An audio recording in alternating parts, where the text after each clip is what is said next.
Hello there again, everybody. This is going to be Jund League number 40. I built this particular list with Uro, Niv Mizzet, and Omnath in mind. I've definitely changed a few things trying to beat those decks. Namely, I have included 2 copies of Seasoned Pyromancer. I've been kind of down on this card in the past just because I don't feel like it contributes anything meaningful. Like, it does the Jund plan relatively fine in that it's good at being a grindy card, but I don't necessarily think being grindy has been what modern decks have needed to beat the rest of the modern decks in the past. But now the format is so saturated with all of these Uro piles, I think maybe maybe it is worth slowing down a little bit. So I'm playing 2 copies of Seasoned Pyromancer. I brought back 4th Bloodbraid Elf. In the previous video I was only playing 3. I have cut my copy, my 1 copy of Maelstrom Pulse, and then included 2nd Kolaghan's command. And a reason for including this Kolaghan's command is it's really powerful, being able to buy back stuff like Seasoned Pyromancer and the Bloodbraid Elves. So I feel like going up creatures like this means Kolaghan's command gains some value. I have removed the 2 copies of Cling to Dust. They've been very good for me in the past, but I want to see what it feels like playing without them. Since I am going down on the Cling to Dusts, and I've liked the Graveyard Interaction in the past, I've gone up a copy of Scavenging Ooze up to 3, and I'm also playing 2 copies of Dark Confidant. So I'm really just trying to pack this deck full with a bunch of stuff that's going to be good versus other mid-range decks, other control decks, and just Uro piles in general. Along those lines, I've also decreased the amount of 1 mana interaction. I'm playing only 2 copies of Lightning Bolt and 3 copies of Fatal Push. Obviously, you want the 1 mana removal versus the hyper aggro stuff. Things like Burn, things like Infect, things like even Shadow and the Mirror. But that really hasn't been popping up a whole lot, so I'm reducing the copies of those in favor of the upper end grindy stuff like Pyromancer, like Kolaghan's command, like Bloodbraid Elf. Since I'm playing a lot of top end, I am playing 24 lands because I think getting those land drops is going to be super important. And if I draw extra lands, it'll be unfortunate, but the 24th land that I brought in is another copy of Nurturing Peatland, so worst case scenario, I'm just cycling that extra land. I'm playing a single copy of Terminate. Another way to make room for all of this upper end and the additional Kolaghan's command was to also shave on a Terminate. And I think that's about the only, that about summarizes what I've changed in the main deck. So I guess a summary of the summary is that I've included more grindy tools for the late game, well, I guess mid to late game, and I have reduced some of the early game interaction. I have not, however, reduced any of the numbers of Inquisition and Thoughtseize, which tends to be the better stuff versus the combo decks. Fatal Push and Lightning Bolt never really super strong there unless the combo involves some number of creatures. So I don't expect the combo matchup to get super tanked, but I do expect the mid-range matchup to at least get a little bit better. So I expect this configuration to be weaker versus the hyper aggro stuff. Well, I think this version will be better versus the more mid-rangey stuff that I expect to see right about now, which we will highlight in the metagame breakdown. Uro Piles still at number 1, as it has been for a very long time, at over 10% of the meta now. Rakdos Shadow, actually surprisingly, nearing 10%. It was about 5% a couple days ago. Humans breaking the 5% barrier, though. We've got Blue-White Control and Stoneblade here, both using Stoneforge Mystic to get powerful equipment like Batterskull and the various swords. And then we've got just a Blue-Red Blitz has been a mainstay in the top 10 for a while now, and it's creeping back up all the way to 6. Nivtalite, I've kind of grouped this into the Uro Piles deck. You're just adding 1 more color. That's only 20% more colors, so I guess from here it's 25%. And then Oops All Spells, various combo decks, various Titan decks, and we've got Jund, our hero, actually falling out of the top 10 for the first time in a while, unfortunately. But then obviously Gruul Midrange, number 15, that's been a big contender in the past as well, also falling out of favor. But Mono Red Blitz still here, Spirit still creeping back up, and even Eldrazi Tron creeping back in. One thing we don't see here, which I'm happy about, is regular Tron, so that's good. Let's see if we can dodge it. Alright, so enough rambling. Let's get into the league.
Well, we've got 3 things we can do with our 1 mana.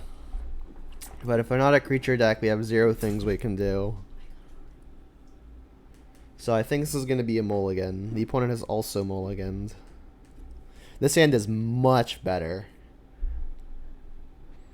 So it's kind of tricky what I want to put on the bottom here. This would be a great 7. Inquisition and Thoughtseize are almost guaranteed to be useful. Definitely not shipping the Bob.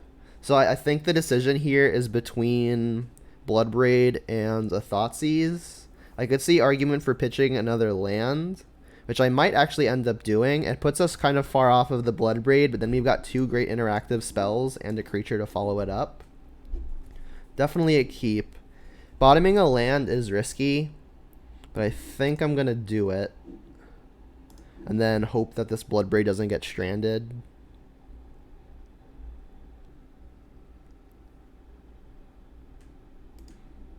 Interesting. So the only real hole they get to punch with this is the Dark Confidant, so I wouldn't be surprised if that's the take. Not a whole lot of decks that I know of that can that play that combination of Dark Slick and Inquisition. But I mean, we're not going to have to wonder for too long. Let me draw a Bloodbraid. We're going to need to hit lands, but if we do, we should do well. It looks like it's some kind of Eldrazi deck. Well, I'm going to take the Fatal Push because that's what deals with our Dark Confidant. And then just hope to hit some lands for the Bloodbraid. Bloodbraid is probably one of the better draws versus Eldrazi variants. Assuming we have the lands to cast them. Alright, well there goes Bob probably. That was really bad. There goes the Temple. Into a Relic. Yep. Alright, well that'll be a good one again, assuming we can hit the lands. And we do actually have a land on the bottom of our deck. So shuffling a land back in while taking one out doesn't actually decrease the odds we find one. That Thoughtseize was really unfortunate though. I guess like an Inquisition would have done a similar job. Both pretty bad for me. Alright, so let's get Overgrown Tomb. And then really hope to spike a land. Perfect. So gonna end up discarding a Bloodbraid here. Kind of unfortunate. But I do want to get plussing on this. The opponent doesn't know about one of these Bloodbraids, so us discarding a card does technically, I guess, hide the remainder of our hand. But I mean, if we're discarding Bloodbraid, they've got to assume that we're keeping something good. Omen of the Sea. Interesting. Gonna want to dodge a Reality Smasher just to kill the Liliana. Like if they draw any other Eldrazi, it's probably fine. And they top bottomed. I guess Matter Reshaper also annoying. Thought-Knot Seer also annoying, but we've got the kill spell for it. Ideal scenario is next turn we draw untapped land, then we can just play out our hand and then use Liliana. If it's Smasher, they need land plus Smasher. Come on, land. Perfect. We're doing it. Tarmogoyf. Bolts. Not great, but it's something.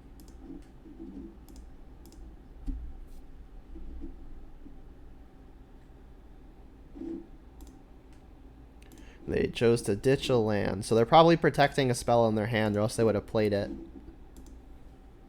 It could still be a smasher in their hand, in which case they're just waiting for untapped land.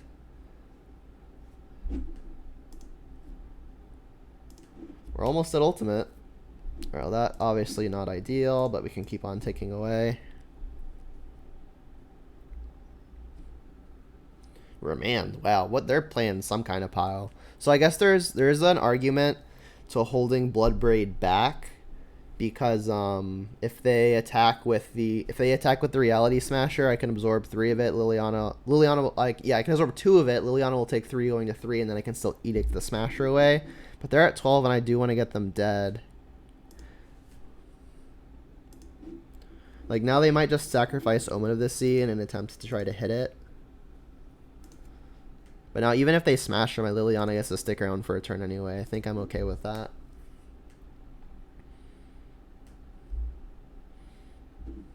Right, so let me just clarify. So if they have not played a land, it makes blue. So it's black on their turn. Sorry, it's blue on their turn.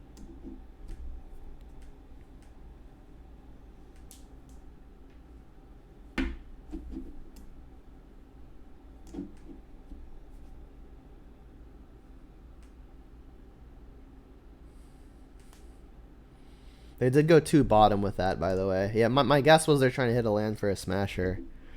Alright, so some kind of blue Eldrazi deck? Not entirely sure, to be honest. If they're playing Eldrazi, like, Cleansing Wildfire could be okay. Don't know how good, though.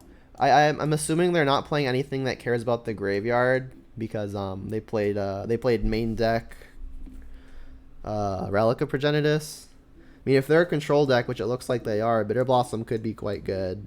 We're on the draw, so it's slightly weaker. Let's look at a Renin 6. Doesn't really kill much out of the Eldrazi package. I need one more cut, assuming I don't bring anything else in.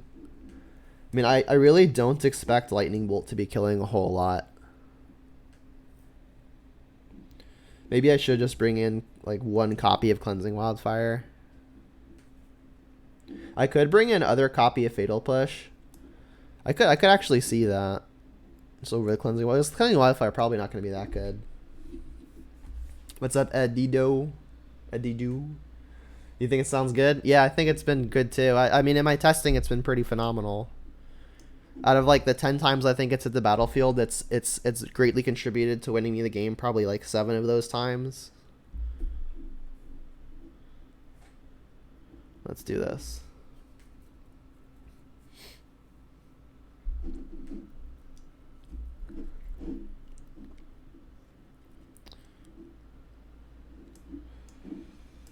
This hand's fine. I mean, it's threat. We're kind of in a one lane highway right now. I mean, we've got lands to cast all of our spells, and the opponent's a control deck. So I mean, having just a bunch of threats isn't the worst. I doubt they're playing Shadow of Doubt. Although this jank looks like it might be the deck that plays it, right?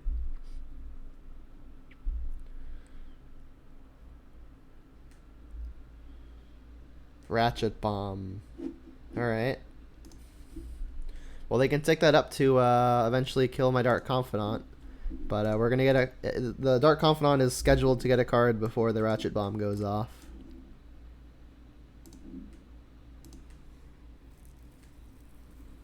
Yeah, right? It's pretty sweet. Is it Urza? I don't think it's Urza because they played Eldrazi Temple last game. I don't think I'm going to need to fetch basics for any reason, but I mean, Eldrazi Temple says that it's probably an Eldrazi deck, right? So my life total may end up mattering. What I think I'm going to end up doing is shocking in the Stomping Ground to play the Bob, and then next turn I can fetch Swamp, and then between those 3 lanes my mana should be pretty perfect. So I mean, I could fetch Swamp now. because like if I draw Blackleaf Cliffs and I have my red source in untapped. The issue is like if I get basic Swamp now, I don't have the option of Pyromancering next turn. Given my hands, I'm not sure that I will. But I mean, if they like Inquisition or Thoughtseize me and they take the Tarmogoyf, I'm gonna want a thing to do next turn. So I think getting a red source in this turn is valuable. I'll shock and play the Bob. If they're playing Walking Ballista, this will be unfortunate. And again, they are an Eldrazi deck, probably. So the odds they're playing it aren't super low.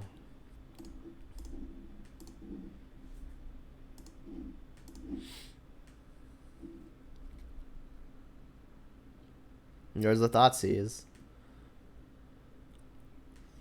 Probably just take a Bloodbraid here. Bloodbraid's probably one of the best cards against them, given they're playing a bunch of counters.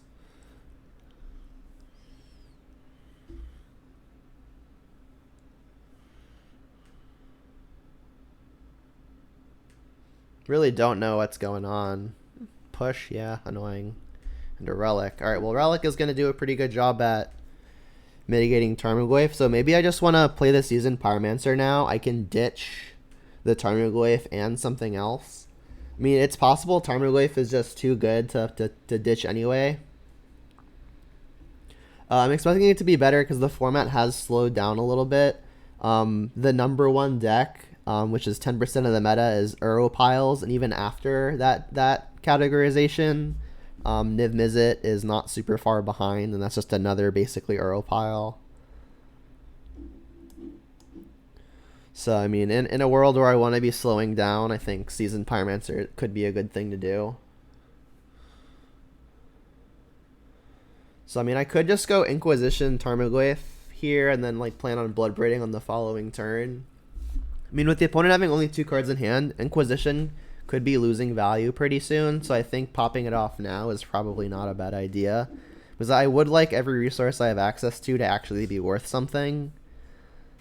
So I think doing this now may be good. Oh, they're playing the combo deck. They're playing Inverter and I don't remember the name of the stupid thing. The double blue thing. Alright, well, this is interesting. Alright, so let's get that Swamp that I was talking about and play the Goyf.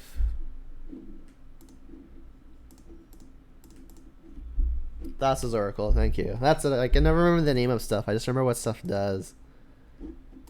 Alright, so we are adding currently land, sorcery, creature. They're the only ones with instant, so I guess they could remove instant over the next 2 turns to shrink Goyf. Yeah, this is in fact an Eldrazi, isn't it? They're playing the Inverter deck, the Pioneer deck that was recently basically banned. Sorry, Thoughtseize, pretty punishing. Oh, I'm so stupid. I'm not used to playing Pyromancer. I don't have double red. I needed to get Blood Crypt, but my mistake. Alright, and that doesn't actually hit that, so I guess we're leading on an attack and then being sad.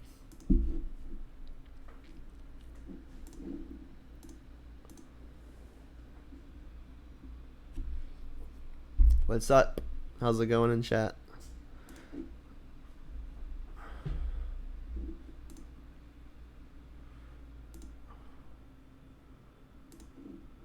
On top of my stupidity, the opponent drew Thoughtseize, which was unfortunate. Yeah, and like I could have sacked Peatland and like tried to have drawn a 2-mana play, but even if I drew a 2-mana play, I don't think I'd be casting it because the opponent's got Ratchet Bomb on 2. What's my favorite color combo? Black, red, and green.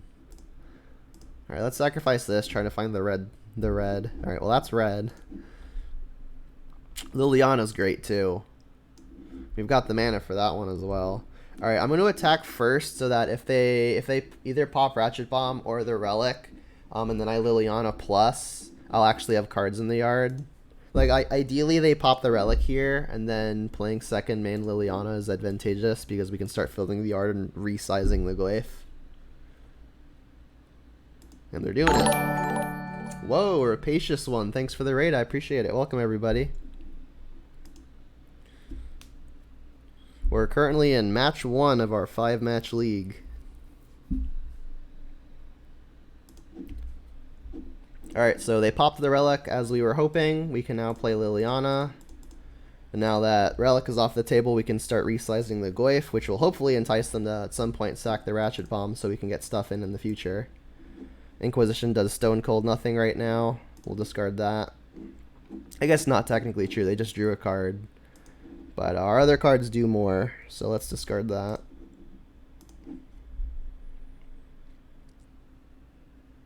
Alright, so their last card is the Inverter still.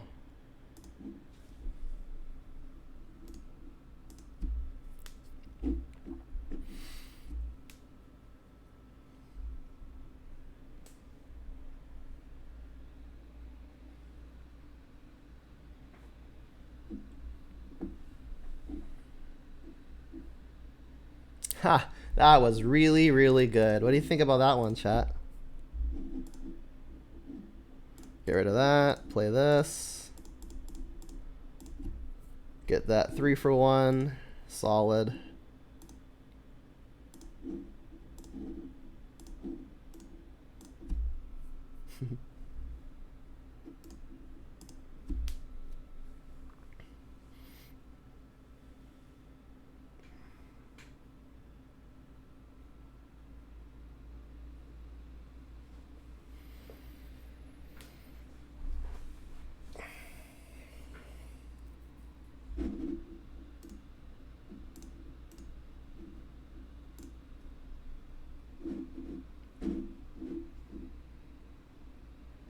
Sweet. We're on the board.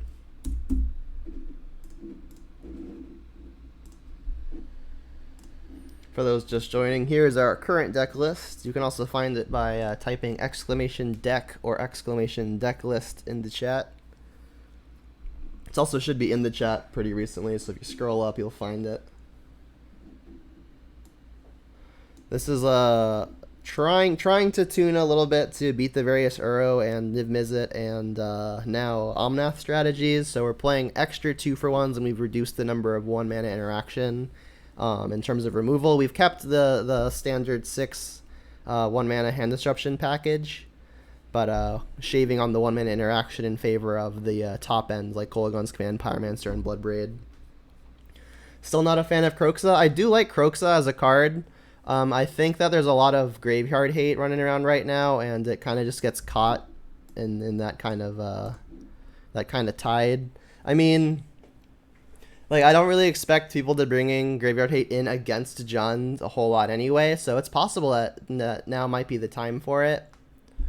But I think it's a little on the slow side. I want to be proactive, but I want to get on the board fast and early, and Kroxa is one of the slower, grindier threats.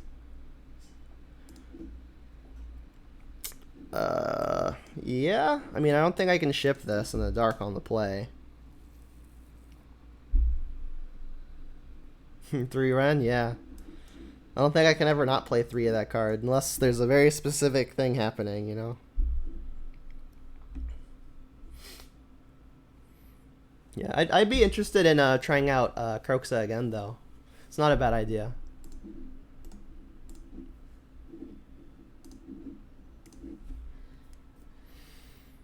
There's just not a lot of room for it. Like, I feel like Kroxa and Seasoned Pyromancer fill a similar slot. Another land, not great, but Pyromancer will hopefully be able to filter some of them.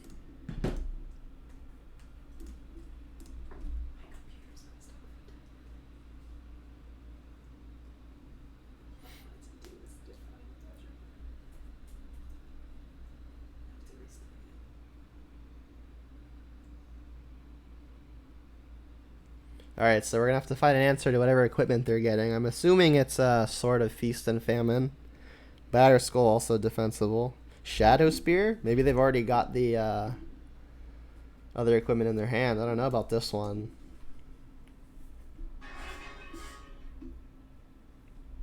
Yikes. It's a lot of lands. Alright, well, Seasoned Pyromancer number 1 going to hopefully do some filtering.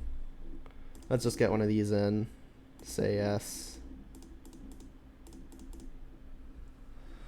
I think I'm just gonna ditch the Ravine and the Overgrown Tomb. I could keep the tomb. I'm definitely ditching this ravine. I think I want untapped lands. Not ditching other Pyromancer, clearly. If I want to save life, I guess Bloodstain Mire lets me stay a little high, but I am going to want green sources for this Scavenging Ooze. Overgrown Tomb would be the next land that I'm fetching, so... Assuming I'm not getting a basic, should probably just keep the tomb then. Because like they're playing mono white, so they're probably a Path to Exile Field of Ruin deck. Should probably just keep the tomb. Like odds are I'm just gonna play Seasoned Pyromancer in a tap land anyway. Not ideal, but fine. 3 Scoos seems like a lot. Well, I'm playing the 3 Scoos because I'm not playing the 2 copies of Cling to Dust that I'm usually playing. So I wanted another Graveyard Hate element.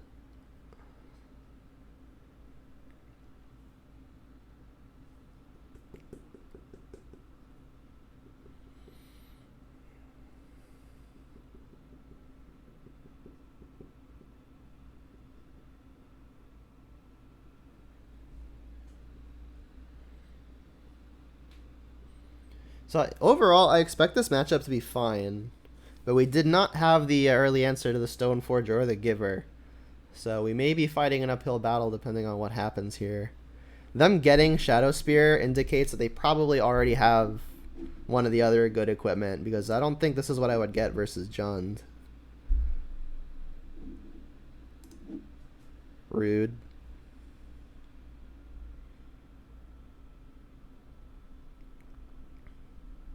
I guess we don't have to wonder for too long. I think Inquisition being cast is probably worth more than getting a token off of it from the Pyromancer.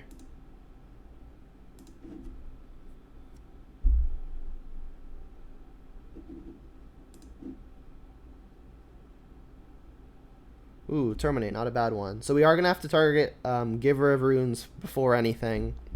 So I guess I should probably just lead on Inquisition and let that inform my next decision. I'll leave up the double red so I can play Mountain and not lose life trying to cast this Pyromancer if I want to. So they've got Thalia, Shadow Spear, and the Arbiter. Alright, so they I guess they just really wanted the Shadow Spear for some reason. I don't super care about this Thalia. Honestly, Shadow Spear isn't that great. I mean, I might just take the Leonin Arbiter or the Thalia because it's a creature, and I don't really have a whole lot of answers to creatures right now. I mean, I don't really have a whole lot of searching that I need to do. They have Field of Ruin, so maybe it is just Arbiter. I mean, I've got my mana well established. The tax doesn't really mean a whole lot anymore. So let me just review so I'm not forgetting. It's just Trample, Lifelink, that's it. Yeah, that's fine. I'll take Arbiter. So if they play Thalia, I have to still terminate Giver. So if I play Mountain, I can let them play Thalia and then they can do their thing. I mean, I guess I should probably just play the Overgrown Tomb tapped. And then if they do just play Thalia, I'll terminate in response.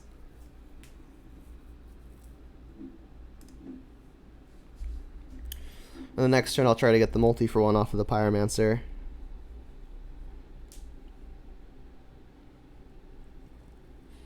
So real curious that they got a Shadow Spear. Sure. And I am going to be terminating the Giver because otherwise Terminate doesn't do anything.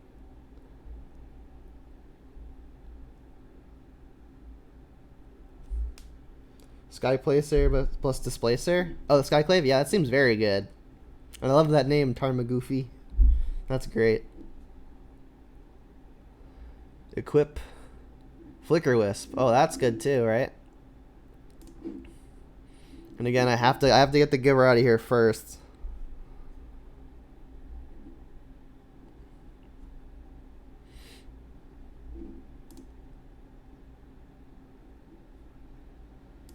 Give me my 2/2.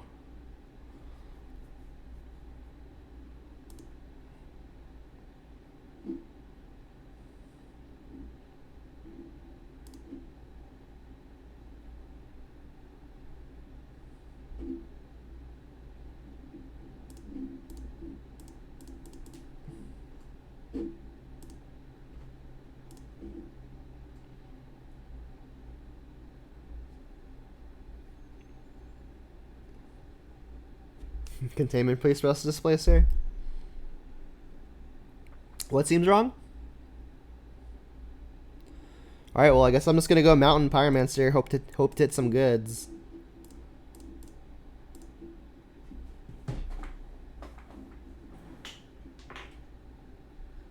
That I'm behind? I could be behind. I mean, the opponent's the one with the board. And I've got not a lot going. I mean, these are 2 good hits, though. I mean, they're going to probably put their Shadow Spear on the Flicker Wisp. I mean, if I could find a removal spell for whatever it is they put the Shadow Spear on, probably Flicker Wisp, then I'm probably fine. I think I'm supposed to be attacking here.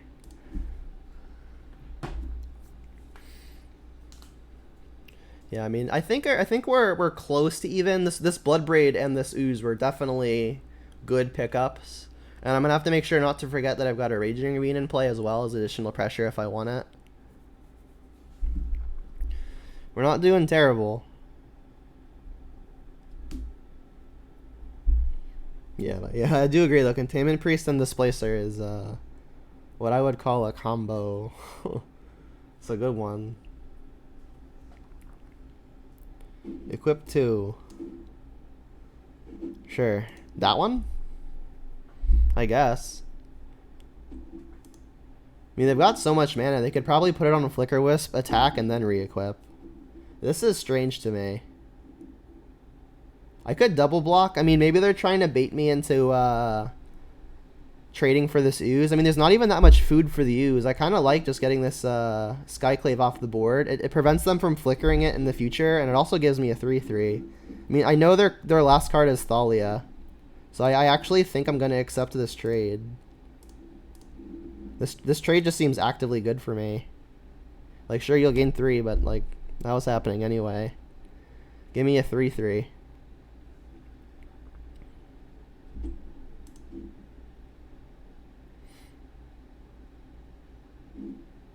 Did it have Death Touch? Did I miss that? Trample, Lifelink. Oh no, it's still here. The ability was covering it. I thought both my things died.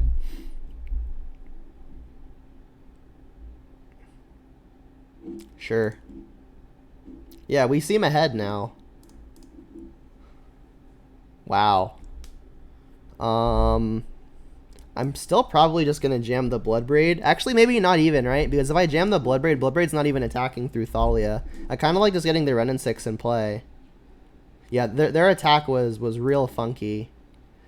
I think I like just getting this Renin 6 down. Like, Bloodbraid's going to be very good next turn, too. Let's just get in for that alpha. Our attack is very good right now. Like, they can pad themselves with their Shadow Spear and their what would be 4-power attacker. But, like, if they're going to use time to attack this Renin 6, this Bloodbraid's going to be pretty heavy hitting on the backswing.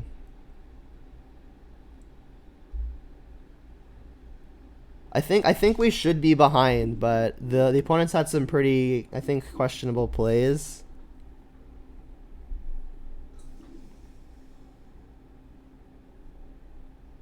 Like, starting with getting Shadow Spear over literally anything else. I think this is where they should have equipped it last time.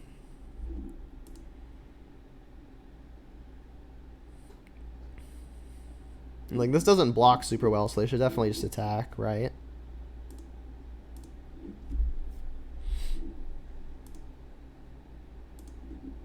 I guess I could have Renin 6 the Flicker Wisp, but that might have been a mistake. I liked opening up the attack for the Bloodbraid, though. Field on that? Sure.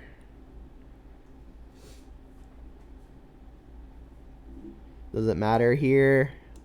Alright, so we still have an Ooze in the deck. Should probably get another Forest.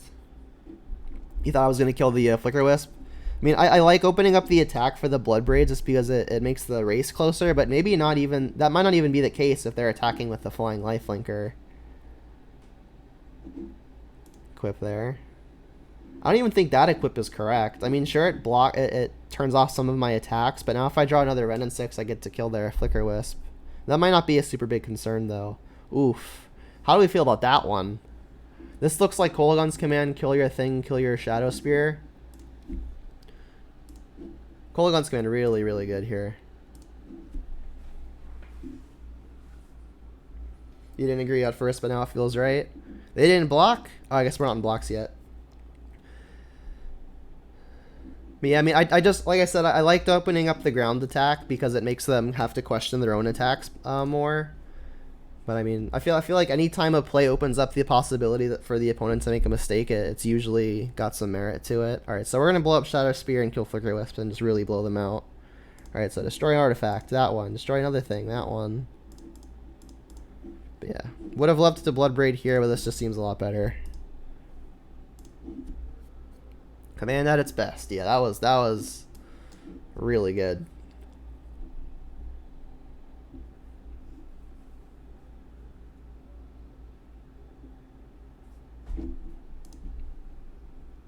Yeah. I mean, like, the semantics of, like, magic arguments is always kind of interesting to me. Just because, like, a lot of people use hindsight bias, but I don't think it's hindsight bias here. Like, I think what Supermensch was saying was that, like, he or she still believes that the other play was better, but, like, it just so happened to work out better here. I think in hindsight, I do like what Supermensch was saying, that I probably should have just killed the Flicker Wisp. Let's leave up green in case I hit Ooze. Oh, we don't have Revolt. Boo. I'll cast it anyway. Alright, and if the opponent wants to trade, that's fine.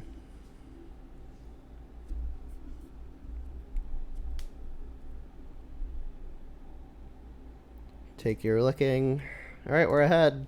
The funny thing is, if the opponent just draws Batterskull, we could be behind.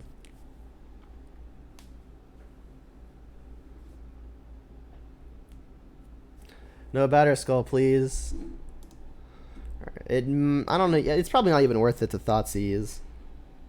Alright, well now it's probably worth it to Thoughtseize, but I'll attack first. If they kill something pre-combat, then I don't even have to use it.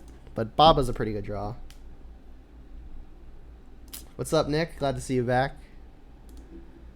Alright, I doubt they're playing anything Wrath related, and if they had removal, they probably would have used it. Let's just cast this into whatever it is they have. I guess I tapped out of red, so I'm telling them they don't have a red spell, but it's whatever. Also destroy artifacts and get back Ooze. I think I like killing the Flicker Wisp. Just get their board really, really empty.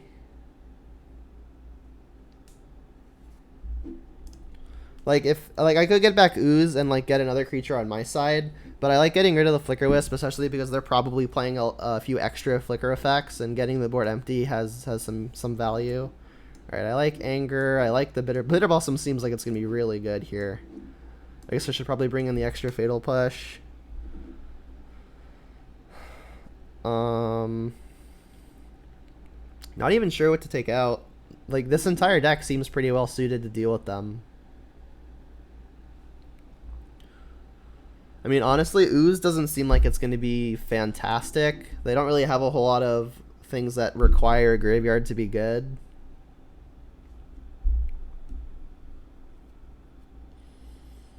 Yeah, generally I like using my as much mana as possible. But if we're as ahead as we were, which we were, I like just doing the win more scenario where it's harder for them to come back. Like, if I leave them with the 3/1 and I get back an Ooze, like, I put another creature into play, which is obviously fine. I mean, at that stage, it's kind of a build your own adventure, and there's not many things we could do to make it go wrong, right? Thanks for the follow, Brood dude. I'm going to take out Thoughtseize. These games are probably going to go long, and Thoughtseize is a pretty terrible late game draw. Might just take out another Inquisition. Like, taking an early Vial could be good, but we're on the draw, so we're not even going to be able to hit it if it's in their opener. Let's do this. You actually trim Goyfs? I like trimming Goyfs versus the control decks where the game tends to be whoever has the best resources or the most resources. But versus Death and Taxes, I think I like them. Assuming they don't have, like, Path or some amount of graveyard hate. Goyf tends to be the biggest hitter that we've got. I don't think I can keep this. This is a little too slow. I mean, this is slow as well, but it's got a catch-up card. And if their draw is something related to Leonin Arbiter, we don't actually have any searching that needs to be done. What's up, Golands? Thanks for the follow. So let's keep. And then I think I'm going to bottom to like a land here. I'll go like Overgrown 2-1, Blackleave into Blackleave. And Tron Travolta, thanks for the follow. Giver, boo. Goiphopotamus.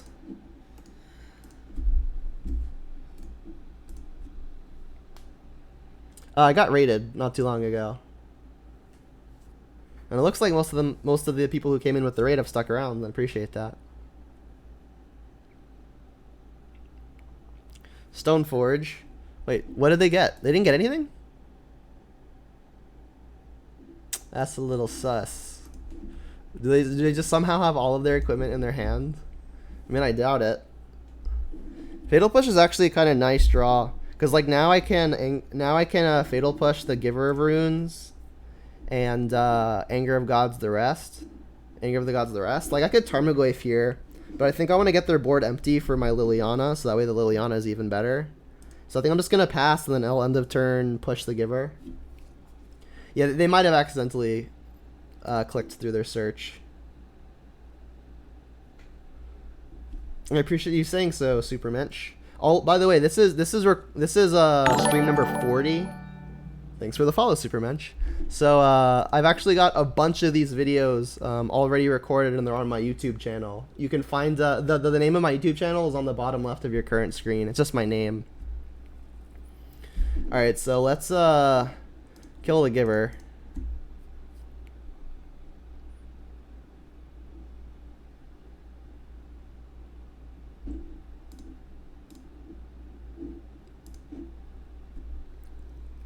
And like this is the 40th like traditional Jund video that I'll be putting up, but like there's a bunch of other extras on there too. Like I've done a few Shadow Leagues, done a few Prowess Leagues, stuff like that. But this deck is my favorite by a lot, so this is what most of my content is. Inquisition's interesting. I could Inquisition and Tarmogoyf, or I could Liliana onto an empty board. Kind of like the Liliana into an empty board plan. Well, it's not obviously empty now, but I could Liliana Edict, which would make an empty board. Let's Liliana Edict. And anytime I could minus, then have there be nothing else on the battlefield afterwards, I'm pretty happy. And then next turn, I can probably pair this Inquisition with the Tarmogoyf. If they had Graveyard Hate, now they probably would have used it.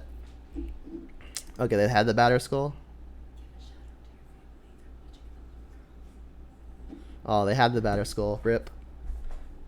Alright, well, I doubt they're sacking the Germ. So I go.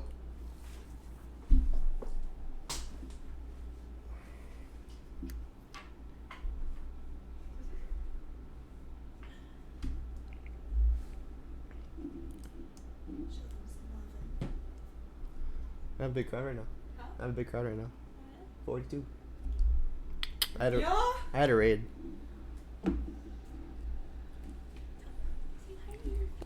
So they've got access to Batterskull, but they didn't want it last game. So like maybe they have their other equipment in hand. I mean, unless they sideboarded it out. But I mean, I doubt they woulda. Kill my Liliana? Probably should. There's no guarantee that this gets to stick around to kill the Liliana. Once I get to untap, so they probably should just kill the Liliana. They don't know that they probably get the second shot, but they would. So right now we've got creature, instant. We're gonna add sorcery with the Inquisition, so we're hoping to hopefully make the Goyf a 4/5 with whatever I take. I actually scratched that. Liliana enter the graveyard, so Goyf will be a 4/5. Nick redeemed, drink some damn water every once in a while. In a sec. In a sec. I don't have any around me right now. Nick redeemed the watching reward for drinking water, and I don't have any with me, which is why that command is there to remind me. Oh, you have some? Perfect. Like this is for you. This is for you, Nick. I got 1 sip worth. Thank you, Nick. You saved me. Alright, well, Goyf is gonna be a GOAT. As in a 0 on not greatest of all time.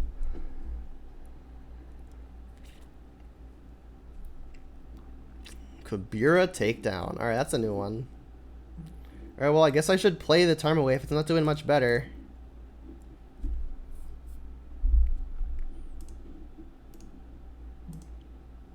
I mean, they're on empty as well.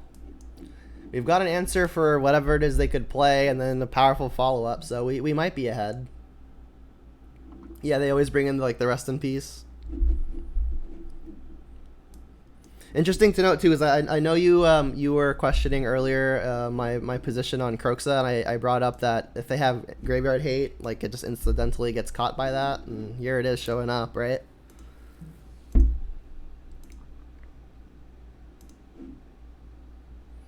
They played Ghost Quarter.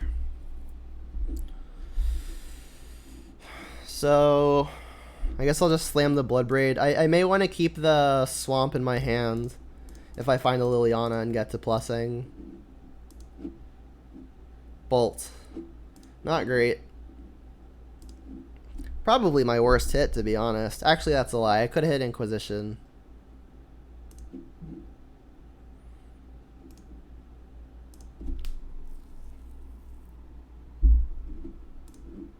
Unfortunately, this Batter Skull is going to keep on working away.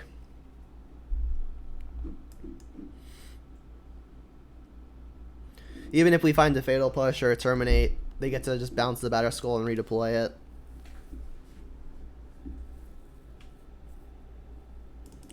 Take my hit. I could just throw the Goyf in it. I mean, it's probably destined for being a speed bump at some point.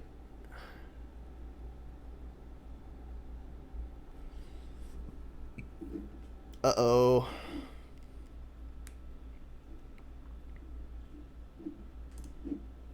Let's see if they remember to search this time.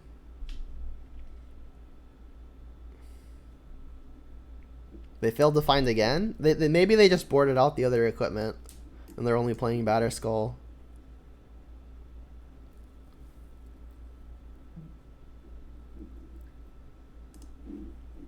K-Command?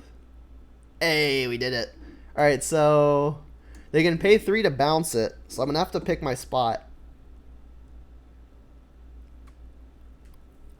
Really going to have to pick my spot. Like, I kind of have to wait for them to tap out, which is unfortunate. Still think I'm going to hold the Swamp. And I think Speed Bump turn is this turn coming up. I'm gonna have to hope they like over tap for something, so that way I actually have a window. Like if they have as much as 3 mana remaining at any given point, this Olgon's command not gonna be super effective.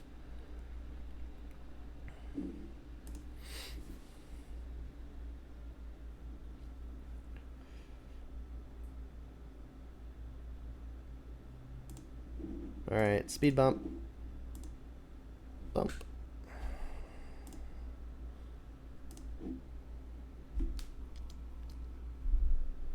There goes the Shafet Dunes. I got 1 card left. Because I'm untapping. Land not great.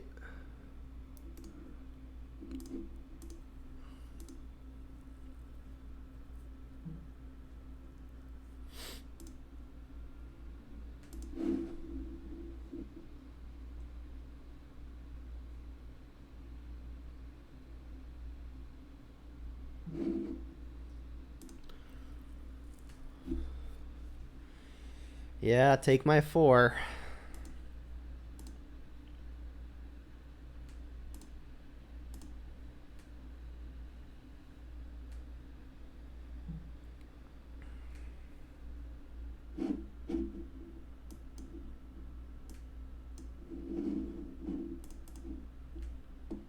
I get more green and I guess more red. Stomping Ground it is. Boop. Bop. Alright, so I guess I'm hoping for... I don't even know. I guess more Bloodbraids would be the best case. Seasoned Pyromancer would be fine too. Land's not exactly what I'm hoping for. And now I think I have to actually just block the Bloodbraid as well. I could be dead to just a single removal spell if I let them get through again. I can't unfortunately buy back the Bloodbraid because it's going straight to exile.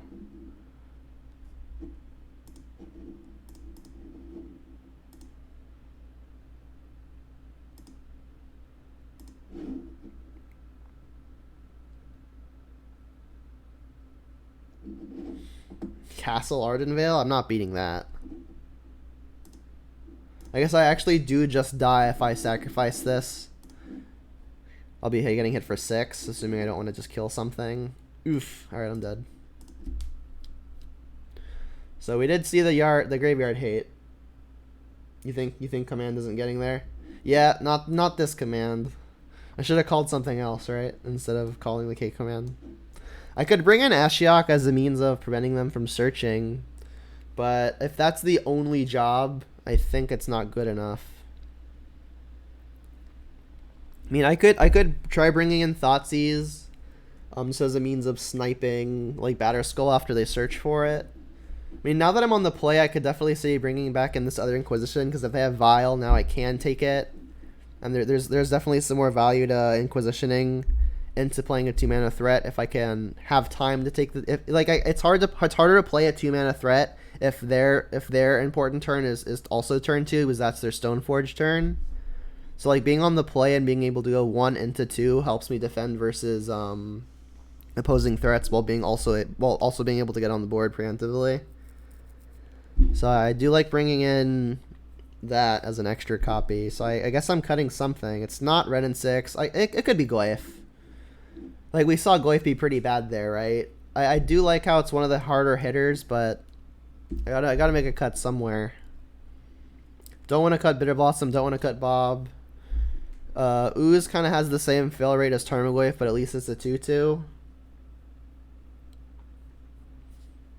Yeah, that's true. Unfortunately, in that specific scenario, them bouncing it and then Thoughtseizing it would not have been an option because they had Stoneforge. They would just shot it back into play, unless the play is to Kolagon's command to also kill the Stoneforge. But even that doesn't work because they can bounce it, and then with the Kolagon's command still on the stack, they just put it back into play. So there was no real way out of that one, even if we had kept in Thoughtseize. That is true. Can't kill him with a ham sandwich? Yeah. Let's go first. Yeah, keeper. So if I play this basic swamp on 1, there's no possibility of playing Ren and 6 on 2. And since I have to shock pretty much no matter what anyway, I kind of like just playing the Overgrown Tomb now. And then if I draw Ren and 6, I've got the option to do so. So let's shock as opposed to playing swamp. And then see what's up. Alright, they do have the Stoneforge. They have Pithing Needle. Don't really care about that. They do have Eldrazi Displacer. We've got the Bolt for it. They also have the Rest in Peace. This hand's quite good. Like, I care about Stoneforge, I care about Rest in Peace, and I care about Giver. I've got one answer to one creature. Honestly, I really don't want to have to point a Lightning Bolt at the Giver. And if I take the Giver, that punches a hole in their curve. So I can plan on next turn going like Scavenging Ooze or something, and then like if I let them play Rest in Peace, I can just hope that none of my draws require Rest in Peace.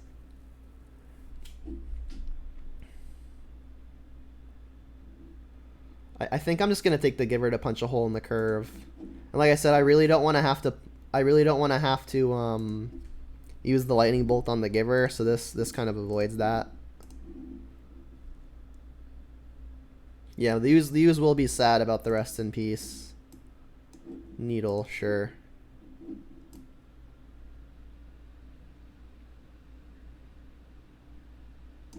So if they blind name my single copy of Wooded Foothills, good on them. Alright, they chose Liliana. That makes more sense. So now I need to determine if I really care about this this rest in peace. Like, I think I do.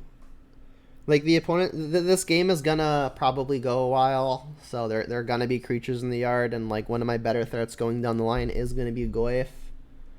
So I think what's gonna happen is I'm gonna Inquisition here, and then probably take the rest in peace, unless something else has changed. They drew a Thought Knot. Alright, well, I guess I'll take the rest in peace. I mean, the issue is I've only got one answer to, like, stuff. So, and they've got 3 things I'm going to have to deal with if I take this rest in peace. So it's pretty rough. As much as it sucks, I think I'm going to have to just leave the rest in peace in play. Their third threat really makes this decision harder. And then, like, if it's between Stoneforge and Displacer, I think I'm taking Stoneforge. Maybe should have brought in Collector Brutality. Well, I mean, Collector Brutality is just really another kill spell, right? Because it doesn't take stuff like Rest in Peace. It's only instants and sorceries. I mean, if the plan is just have any kill spell for the small stuff, then yeah, it's a consideration.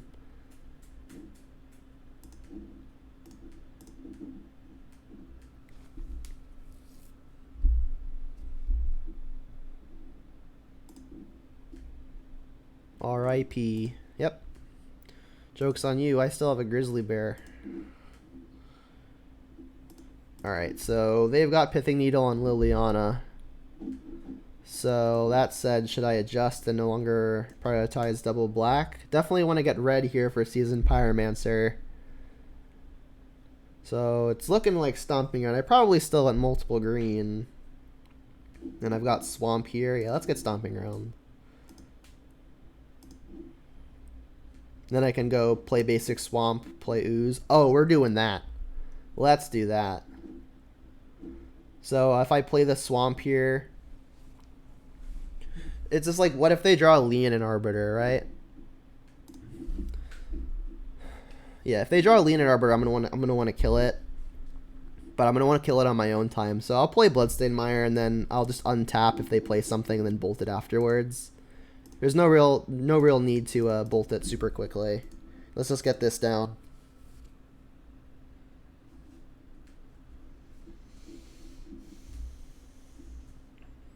There's the Displacer. That's fine. I can bolt that off the face of the earth. Sacrifice this. And given that I've got Bitter Blossom, I'm going to put a premium on my life total. Let's just have this come in tapped. Like, my next turn's lineup is already pretty settled. The only way that would possibly bite me is if I draw, like, specifically Bloodbraid. Of course, there it is. Still happy about finding it, though. I mean, they could probably Thought Knot me now, which sucks if they find the mana source. Oh, yeah, you appreciate me zooming in? Yeah, I mean, I try to whenever I can. Alright, I think I need to prioritize getting this Displacer off the board. So as unfortunate as it is that they're likely to Thought Knot Seer me, I'm just going to go for the Bolt and the deploying of the Ooze. And then I know they don't have anything graveyard related, but I'll hold up a green anyway. They can't have anything graveyard related. I mean, there's still a chance that this opponent misses on the land, but I mean, it is what it is. Yeah, exactly. Like, you really don't want their Thought Knot in play with the Displacer also in play. Alright, you got a good one. So I drew the one thing that punished my play, but, you know, it is what it is. Oh, hey, that's a good one.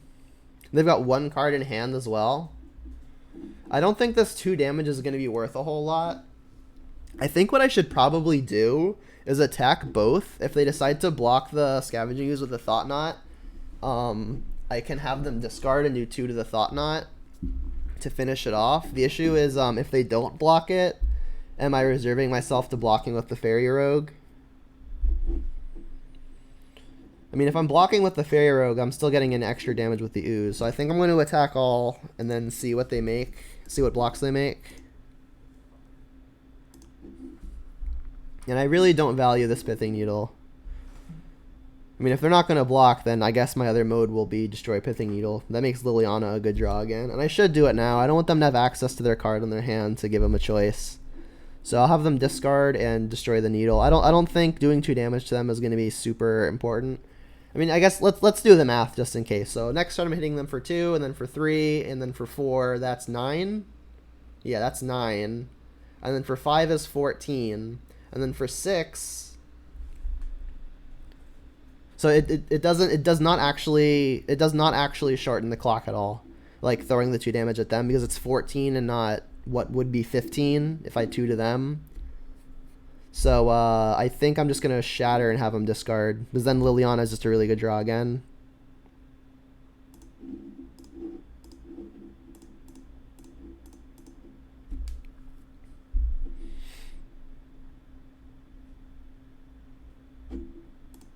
What was it? Just another land. Yeah, 2 to them is sus.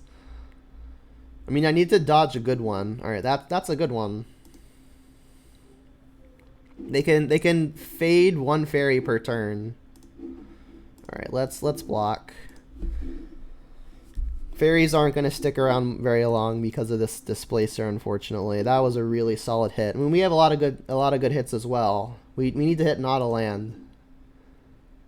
Or Inquisition. I mean, as good as that would normally be, their hand is kind of stocked. Or their on board is kind of stocked. I mean, I'll try to block with the ooze if they let me. Like, if they just displacer this fairy and attack all, my Kolaghan's Command may actually be worth something. Yeah, their displacer was a really unfortunate find.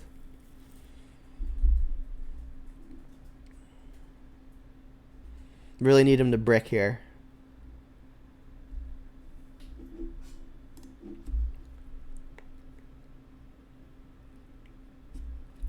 Interesting.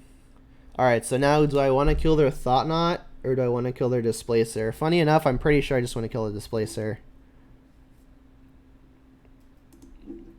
Alright, so I'm going to block that here and that here. And then if they let me go to damage, good. Alright, I have to let damage happen first. Yeah, I like have to hit the Displacer. Now that we're at the end of damage step, I don't want them to play a creature if they've got a creature. So, gonna do this at the end of combat while they're still attacking, technically.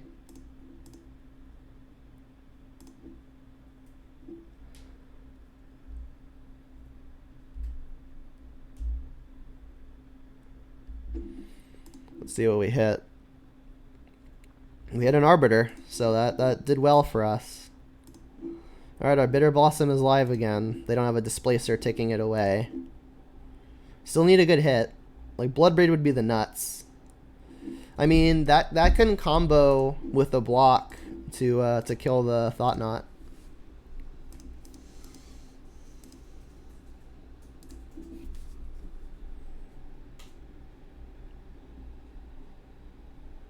I'm gonna have to play quickly, huh?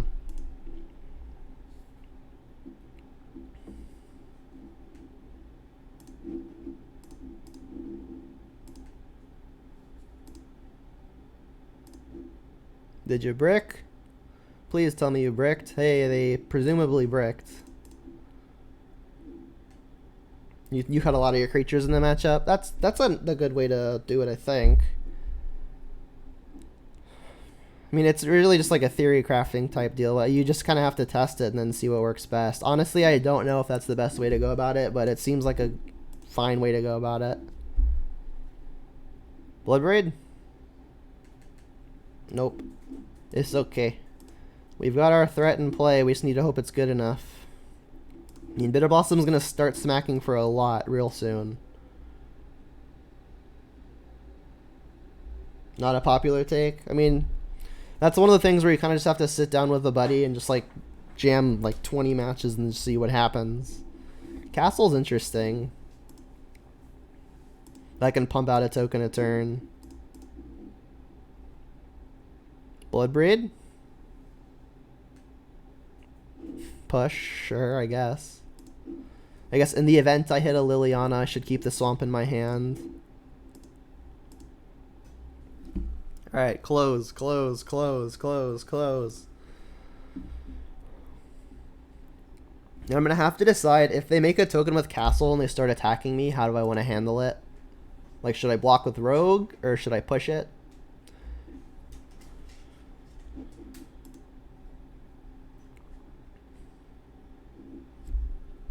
I mean, they've got a lot of good finds that I don't want to see. Like, another Thought-Knot Seer might just be enough pressure to put me on the back foot. Yeah, they do have to spend a lot of mana to keep up. Let's push this thing. Like, if they find the Thought-Knot, we can't push it anyway. And I want to keep my life total high so Bitter Blossom has time to get there. Giver, that's fine. End pass, sure. Bitter Blossom keeps going. Bloodbraid.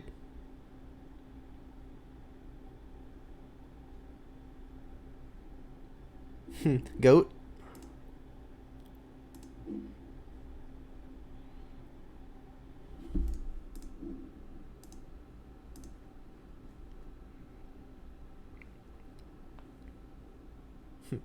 Sad trombone.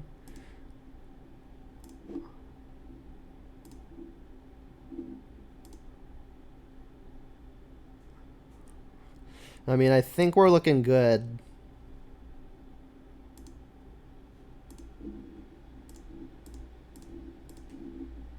Play the goat. They attack with the giver. I'll just throw a Glyph in front of it.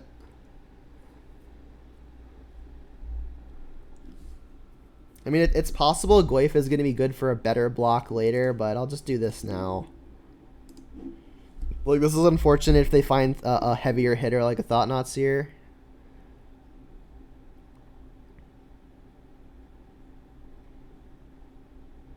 Yikes.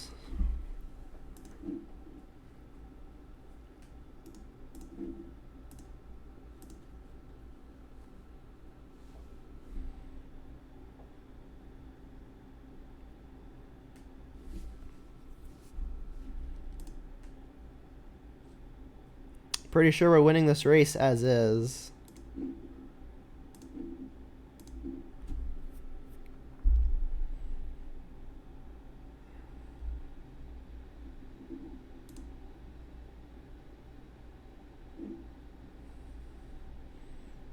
So if they attack with one human, if they don't attack with both, I can't really block, because if I block here, they'll just give this pro black with the giver.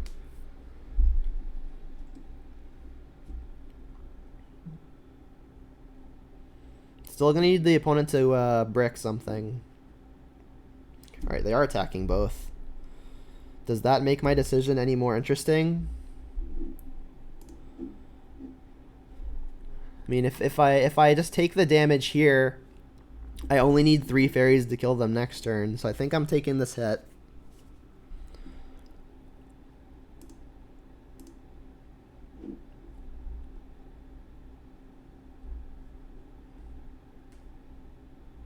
I mean, I still need to fade something large. Displacer would just end me.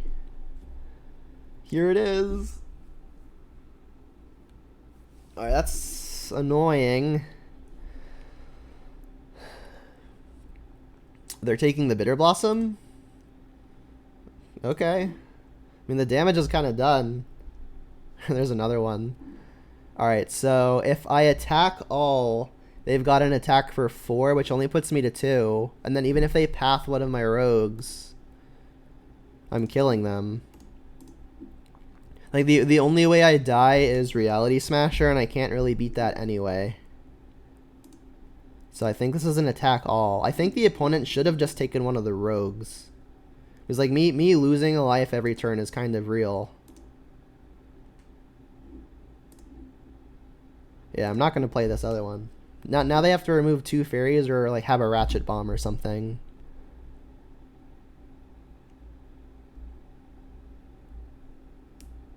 Does the spirit fly? No, it does not. Stone for. Oh no! This gets the lifelinker. I can't get Batter Skull. I mean, they took out the lifelink equipment last game, right? I mean, if they brought it back in, then we do just lose now. Maul of the Skyclaves. That doesn't do it though. Oh, it's +2/+2. Yeah, +2/+2 kills us, right? Oh no, it's one short. No, we're just dead. Yeah, they did it. They ripped it. That was enough to rip it. Darn. Ripped it at the last minute. Crap.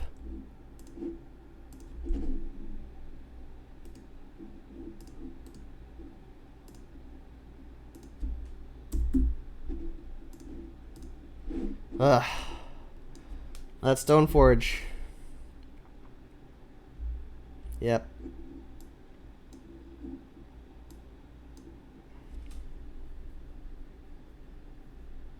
They didn't search good. I don't think their hand was full anytime they had the option to search. And I doubt they brought in a Maul, or I guess if they had taken it out, maybe they brought it back. But we were so close. They had us exactly lethal. I still think we lose if the opponent just gets rid of one of the fairies instead of the Bitter Blossom.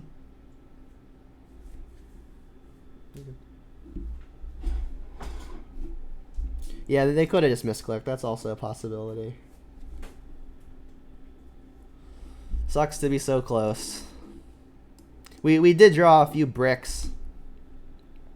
I mean, also there was that one play that I made where like the consideration was I probably end up gaining 2 life, but if I draw Blood Braid it bites me, and then I hit the Blood Braid and they took it with a Thought Knot. So I mean that could have been the difference. So I mean there was definitely stuff I could have done. Oh, the Supermensch, thanks for the gifted sub. I appreciate it. Congratulations, Ian, Snapcaster of Secrets. I really appreciate it. Thanks a lot.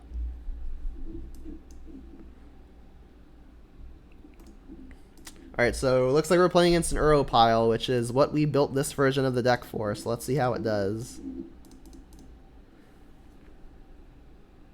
I appreciate you saying so. Well, would you look at that? It's the culprit. Let's take it. I think taking Uro not necessarily super intuitive because it's in the graveyard now, right? Well, at least they're not rampant growthing off of it. And gaining 3 and drawing the additional card. Hey, we drew Ooze. That's a good one. So if they've drawn something like a Bolt or another removal spell, I'm going to want to play the Scavenging Ooze on the next turn so that way I can immediately eat the Uro. But if they draw something like a counter spell, then it's better to get the Scavenging Ooze sooner rather than later. I think I'm just going to play Tarmogoyf now and then hope to be able to snipe the Uro next turn. So I'll Stomping Ground. The next turn I can get Swamped, and my mana should be pretty perfect. We are just slamming Goyf here. It just took me a second to get there. Yeah.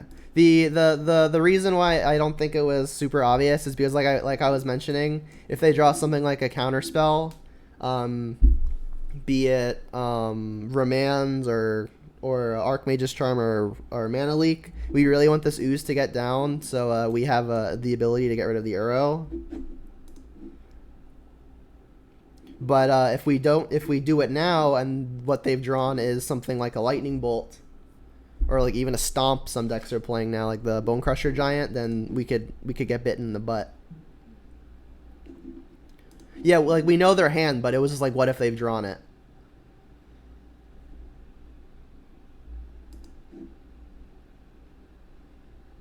I think a lot of this game is going to hinge on whether or not we can deal with this Uro, so I do think it's okay to take the extra second and really think about it. Because like one avenue we get bitten by counters, and then the other avenue we get bitten by removal, so it's like which one do we want to play around more?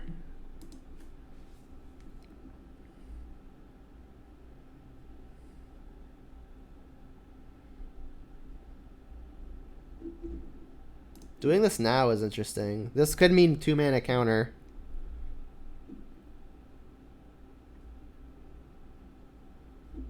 And they just don't want to be caught with their pants down. I mean, I'll attack first to like kind of bait it. But I mean, if they have 2-mana counter, it's gonna be unfortunate.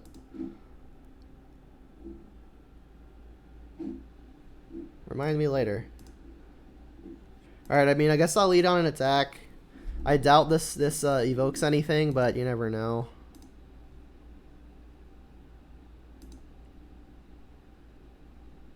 Alright, so they are short 1 card in the yard. So is there any consideration to timing this strangely? I mean, if I Scavenging Ooze now... I mean, I'm definitely going to Scavenging Ooze now, but it's a matter of, do I want to sack the fetch land beforehand? I mean, if I fetch shock Overgrown Tomb, which is what I want, and then this gets countered, I'm just losing 2 extra life frivolously. But if I play Scavenging Ooze without this uncracked, and then I go for the fetch, they could in response kill the Ooze while they have priority. They'll just slam if I do nothing. Yeah, like I need to get to... The Ooze is coming down. It's just a matter of if I'm fetching beforehand or not. I mean, if they tap out for the Teferi, which is a pretty plausible play, then I will have a window to sacrifice this. I mean, a counterspell makes this really not matter. Did I track their lands correctly? No, there's one I don't know about. Alright, so now I hope that the one card I don't know about is a Lightning Bolt. Alright, so in response to the fetch, I'm going to have to go for it. And now I really hope they don't have Lightning Bolt, and they don't. Excellent.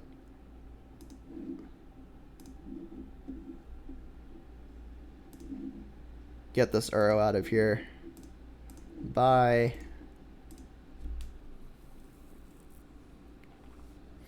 And now they Teferi me. But if they Teferi minus, I can use my other creature to attack it down.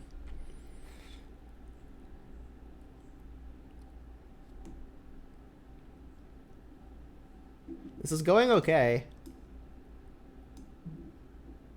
Alright, they're just plussing. Alright, I mean, I'm gonna throw both of them at the Teferi.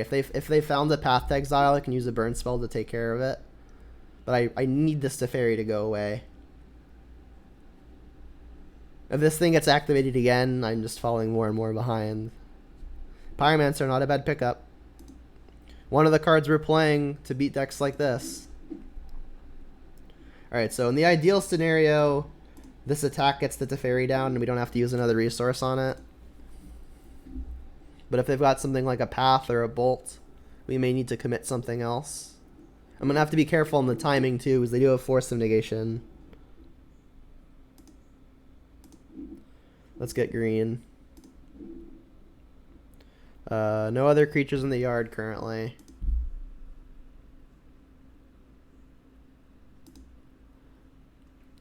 So I think I'm going to bolt this thing now.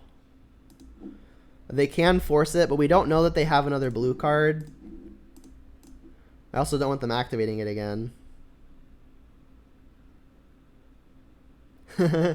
Yeah, well they did, right? Alright, well I'm not going to Pyromancer to discard 2 Kolaghan's commands. You can't convince me to do it. I won't.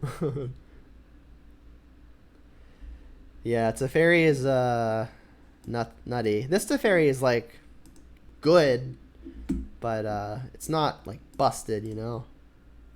Alright, I'm gonna eat as much of their graveyard as I can. I actually think I have to get Blood Crypt here, right? Because I need second red for the Pyromancer when I get there. Alright, they do not have a fetch land in play, so I don't really have to worry too much. I guess I have to worry about Snapcaster. If they have specifically Snapcaster, eating this now is unfortunate. But I'm not going to play around the one card I don't know about as of now. And like I need red for the Pyromancer, so let's just cross our fingers. Alright, well crossing our fingers is a viable strategy, it looks like. Smack ya.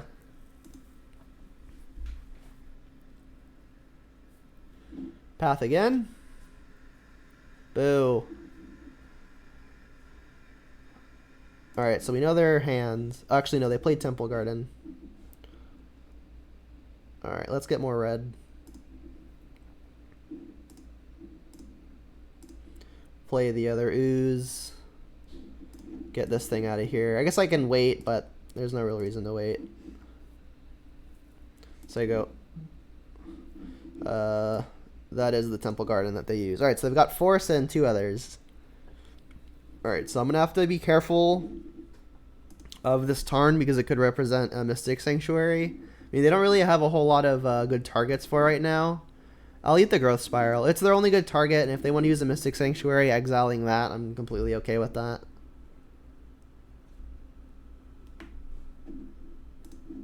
Like, it's just a 2-mana cantrip. Sure, they want to do it. Okay. Pretty happy they're taking a Mystic Sanctuary out of the deck for that. Oof. Bloodbraid, best case. Gonna leave up max green for the ooze that we have in play. A Planeswalker would be great here. Force not the worst, especially because we know it's taking at a Inquisition not the worst because we know at a minimum it's gonna be able to take a Force. They might just cast the Force to protect the information of the second card. But I mean, these two combined, it's a 2-turn clock. Alright, and they do. So it's possible now that our Kolaghan's commands are clear. And there are currently no creatures in the yard. So now we need to dodge the opponent drawing an Uro, because if they stack the triggers correctly, there won't be a window where we get to exile it. Growth Spiral, sure. Alright, well now they are going to need a total of 7 mana to both play and escape the Uro. They've only wanting 1 card in hand. They'd have to, if this is Uro, they'd have to spike a land off the top as well. What is this? Another Teferi. Yeah. I mean, they're at 5. If they plus and don't hit something, we've got them dead on board.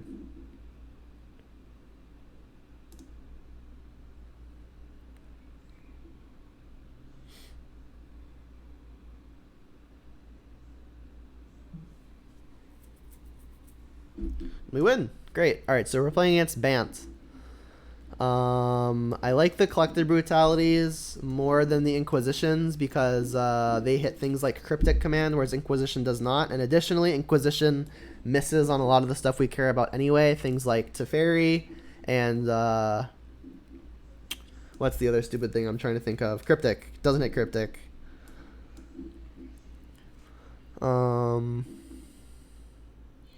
Ashiok is good. Nile Spellbomb is good. I like the Bolt some amount because they could help finish off Planeswalkers, as we saw they did. I really don't like playing the 1-for-1 game versus Uro decks, so I like cutting some number of removal. But I don't like being left without outs to creatures. I mean, they're playing the Path to Exile version of the deck, so I think Gwaif could lose some value just because it's not likely to be super big. I mean, they're not going to be playing Graveyard Hate. Sorry, they can get rid of it is what I meant to say. Like they play Path to Exile. Like they're not like a red or a green deck where Gwaif is just big and there's not much they can say about it. I don't know. It's pretty important to be able to pressure the Planeswalkers, though. You think Liliana is weak here? I could see that on the draw. The thing is, like, taking out so many removal spells, I like having outs to resolved creatures like Uro, like, as bad as it feels, but I can definitely see wanting to cut one. I do think it's good in the matchup, I just don't know that it's stronger than something else, you know? Like, I could see this being fine. I'm hesitant to be playing Fatal Pushes at all. Let's just not play Fatal Push. I'm not going to play the 1-for-1 game. And let's just bring back in this other Tarmogoyf.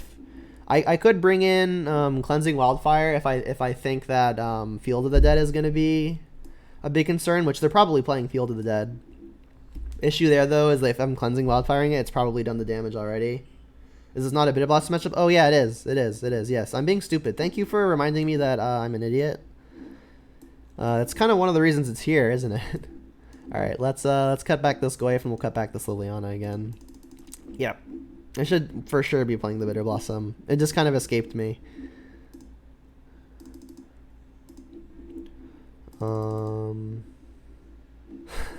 Well, we cut a Liliana, right? We did cut one. Yeah, it's right there. I mean, I kind of think I have to keep. Mulliganing in this matchup feels really, really terrible. I mean, we've got 2 lands and a bunch of really powerful spells. Alright, well, we've already got the land. Like, I could mulligan, but if I hit a hand that's even close to not serviceable, then it just gets, I get really punished.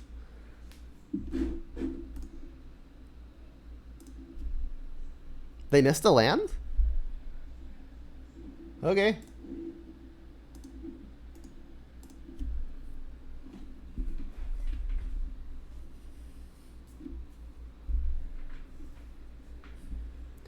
Yeah, like they sometimes they often don't even search for it. Like if they just draw it, it's fine in their typical curve.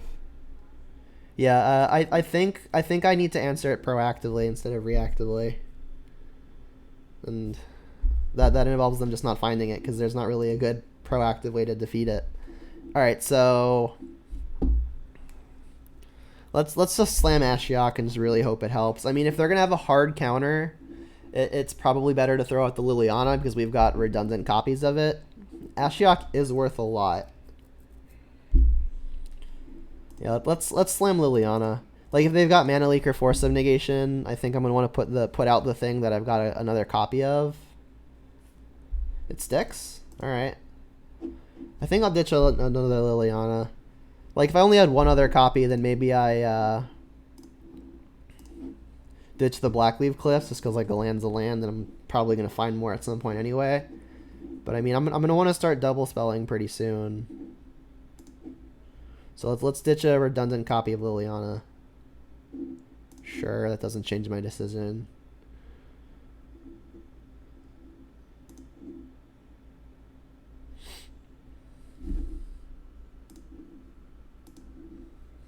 I mean, obviously, like, waiting for spells, like, can open me up to a whole new slew of problems. Like, they could have that extra draw step or the draw step plus the growth spiral to find an answer to it.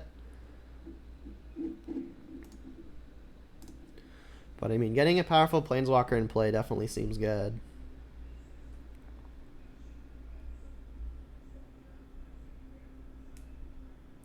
Uro. Surprise, surprise. Alright, well, they're relatively tapped out. Assuming they don't have Force of Negation or 2 land drops to have a 2-mana counter spell, then this Ashiok should be able to sweep up the Uro. I mean, they didn't have the Force for the Liliana, so there's hope for the Ashiok resolving. I think I should be plussing the Liliana first so they discard without information. And as far as what I'm discarding, I think I'm just going to ditch the Lightning Bolt. Like, Bolt is good for cleaning up the walkers, and I don't really have a whole lot of pressure to actually pressure the walkers outside of this Bloodbraid. But I don't think I want to be ditching my Planeswalkers. I mean, I could ditch the Liliana just because it's redundant. I really don't want to lose to a Teferi. Like, if I can attack a Teferi once with either of these and I can finish it with a Bolt, yeah, I'll ditch other Lily.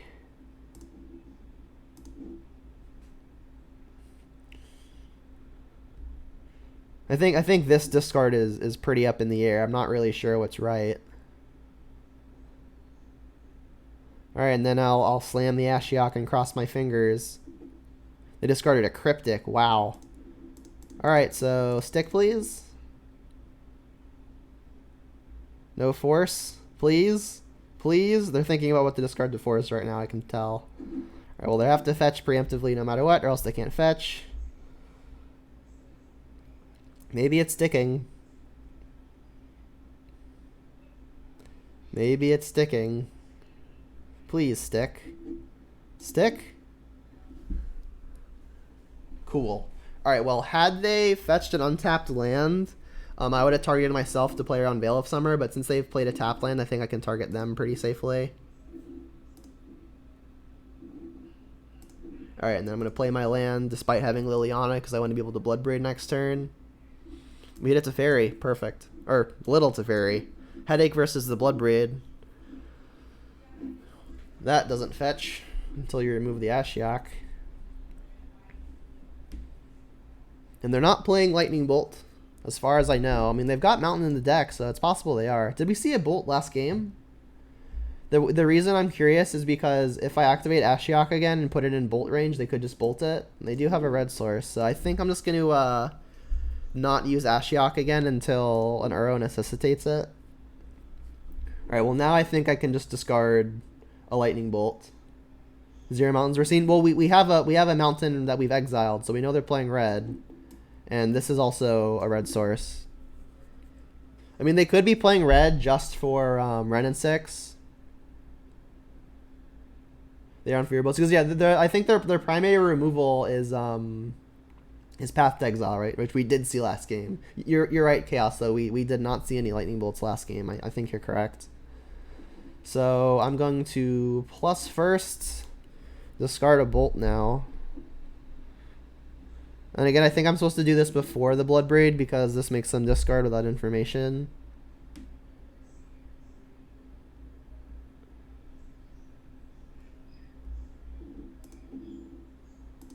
See what we hit.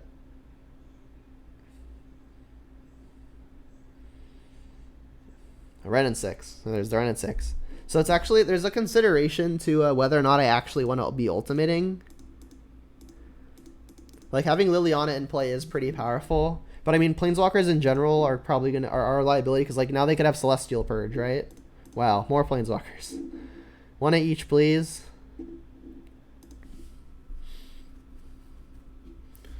Alright, I could target myself in hopes of just milling a land. But that again opens me up to Lightning Bolts. But again, I don't think they're playing it. So I think there's actually merit to minusing targeting myself. And then if they have a Bolt, like, it's unfortunate, but it's not the end of the world.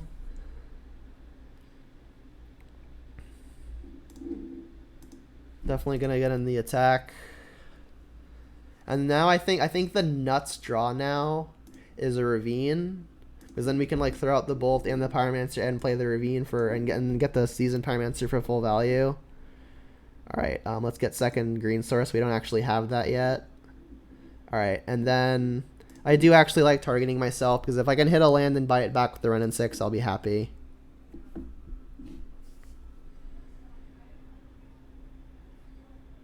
We hit Nurturing Peatland. That's the best case.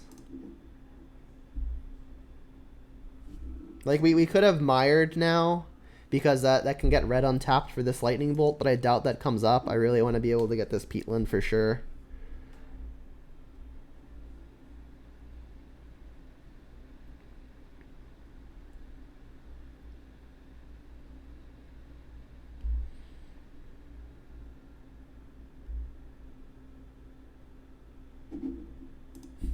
They're not doing anything. That's good.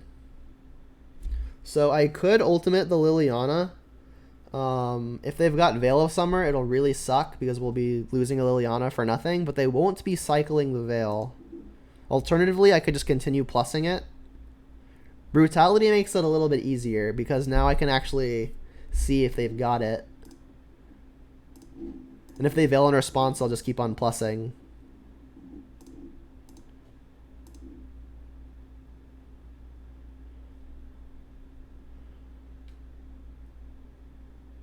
Alright, they had it.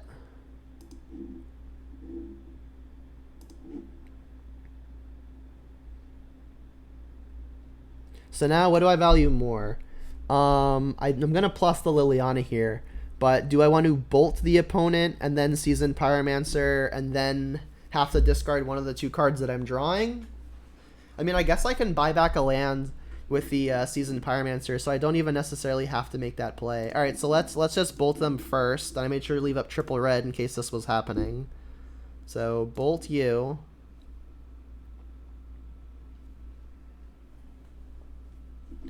Then we can Seasoned Pyromancer. Draw 2, hopefully, assuming it resolves.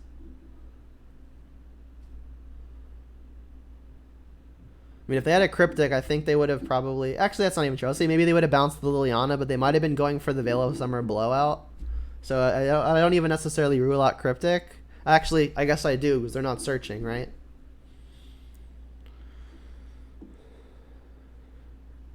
Remand or Mana Leak would be unfortunate. gust my Renin 6. I think I'm okay just drawing it. Yeah, we'll top it.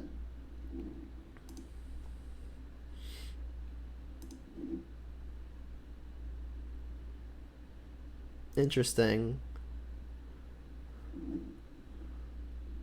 So let's plus. I mean, now that we've drawn Ooze, I think Ooze might actually be more valuable. I need the closing power. And Ooze can also interact with their graveyard if the Ashiok leaves. And I think having that second layer of protection versus graveyard stuff may be important. I can't actually target them right now. Alright. Alright, I'll just say go.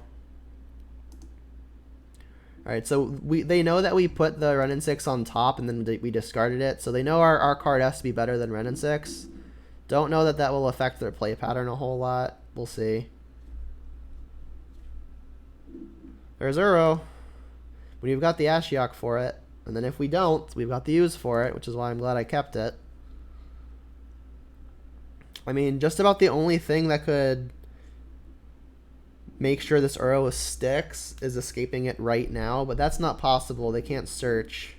They've just had enough. Sweet. So the version of the deck that we built to beat the Uro deck has beaten the Uro deck. We didn't even necessarily have a whole lot of the tools that we specifically put in here to do it. I mean, we had the Seasoned Pyromancer, but that happened pretty late in the game.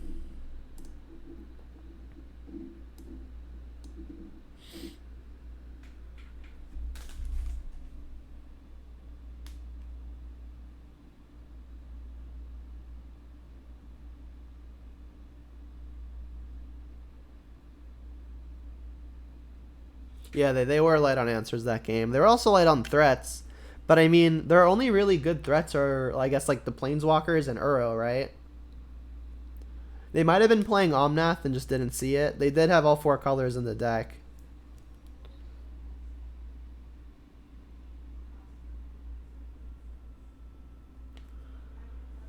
So yeah, maybe they just didn't have the threats. But yeah, they were light on answers. They were light on threats. They just had a lot of water. And our threat density was just able to punch through, I guess. Let's go first. Here, that's a good thing to do. They revealed Gigantha. So what does that mean? I guess it's either Burn or Tron, right? I guess it's probably not Burn because then they can't play Eidolon. What was the aggro deck that usually plays Gigantha? Is it like Mono Red Prowess? Well, against Mono Red Prowess, this hand's pretty good. We've got the Bolt, we've got the Scavenging Ooze. Against Tron, it's less good. But I mean, we don't have very many good Game 1 hands versus Tron, so let's just keep.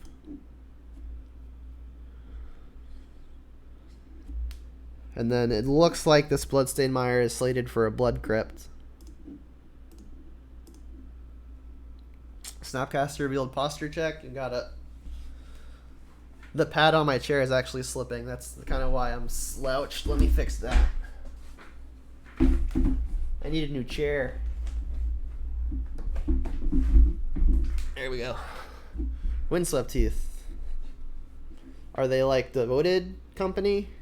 Or the combo deck? They could, I guess, be... I guess they're probably not anything with Ranger of Eos, right? Because can't have double white.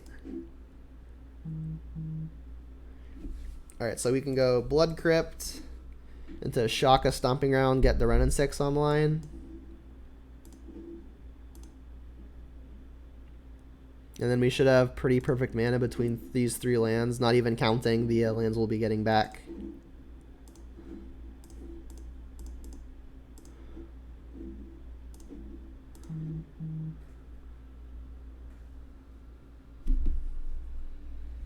Think we're getting the surprise ban on Uro tomorrow? I think Uro is probably like modern power level. That said, I don't think it generates like very fun games. So I would be happy to see it go, but I don't think it will.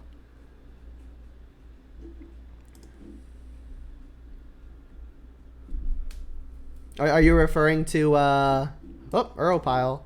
Are you referring to So I remember someone said on Twitter that like the link was broken for something. Oh well, we get to just kill that immediately with the Ren and 6. Ooh, and we get to get the Liliana in play as well, for sure. Ping.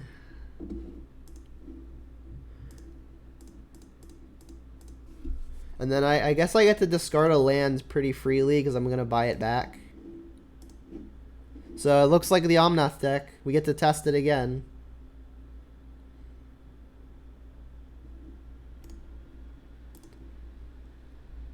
You think Uro should stay? Chaos says.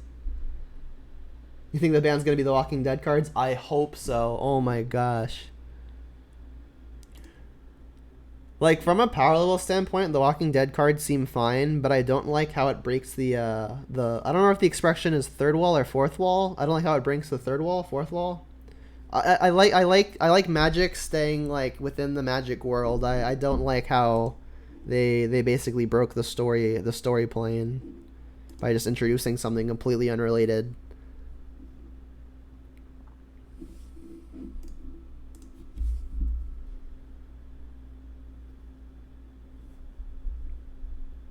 Yeah, I know they're not modern legal, but it still kind of irks me a little bit. You didn't like the Godzilla stuff? I mean, at least the Godzilla stuff, like, they were actual cards, but the Godzilla promos were just those cards with different, like, alternate names. But, like, they're still actually the other card. Alright, let me, not mess this up real fast. I'll plus first so they don't know that I'm going to be getting rid of their Uro with my Scavenging Ooze. Let's not play the 1-for-1 game. I'll discard Bolt.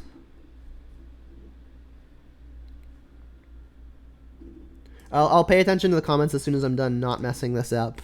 Promise. I really don't want to screw this up here. Oh, they discarded a cat. Let's say yes to this. Play an Ooze, not tapping out of my other green. Alright, well, I guess if I knew they had cat, I probably would have kept the Bolt.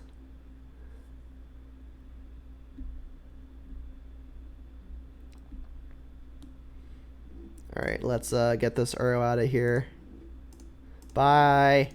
Alright, let's look at some comments now. Yeah, if they silver bordered and kept it for EDH, I would have been happier. I think I prefer it be banned in EDH as well, just because it's the same scenario. Like, if I'm playing with a fantasy game with my friends, I don't want someone to play Rick Grimes. Like, it doesn't make sense, you know? There's the Omnath.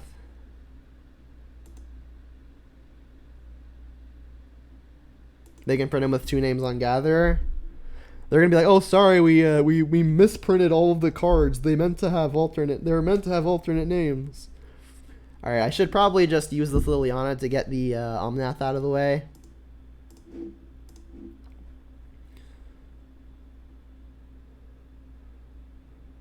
And then I'm gonna, I guess, buy back this land, put it into play, and then attack with my Bloodbraid.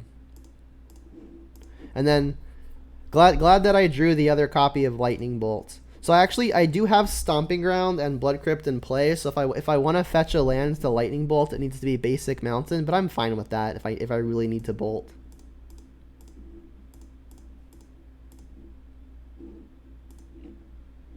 Go away if not bad.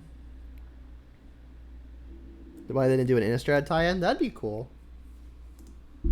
It would have been cool.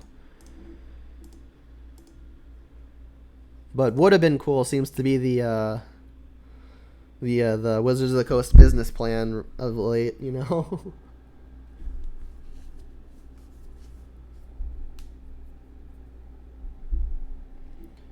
But yeah, they've made a bunch of pretty wacky decisions lately that I haven't really been fans of. I mean, it's pretty nice, like from like the modern perspective, like the modern format perspective, where it doesn't really impact us a whole lot. But like at the same time, I feel bad for everyone else who it actually does affect, and like it does affect me too, just because, like I said, I'm a big fan of like the Magic the Gathering world that's been created over the past 26 and a half whatever years. But then they just like introduced this crap, and I'm just like, come on, you just threw it all out the window. I feel like. All right, so again, I'm gonna take out most of the 1-for-1s that brick on important cards.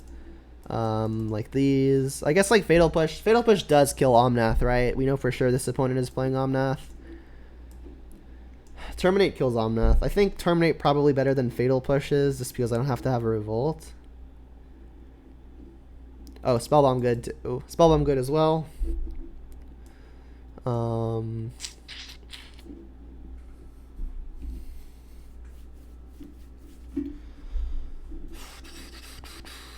Yeah, I think I'm just taking out the pushes again. Now my outs to a resolved Omnath are Terminate and Liliana.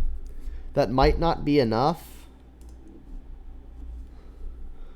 But I mean, it's better than no answers at all. Like, at least Uro I can answer proactively with stuff like Nile Spellbomb.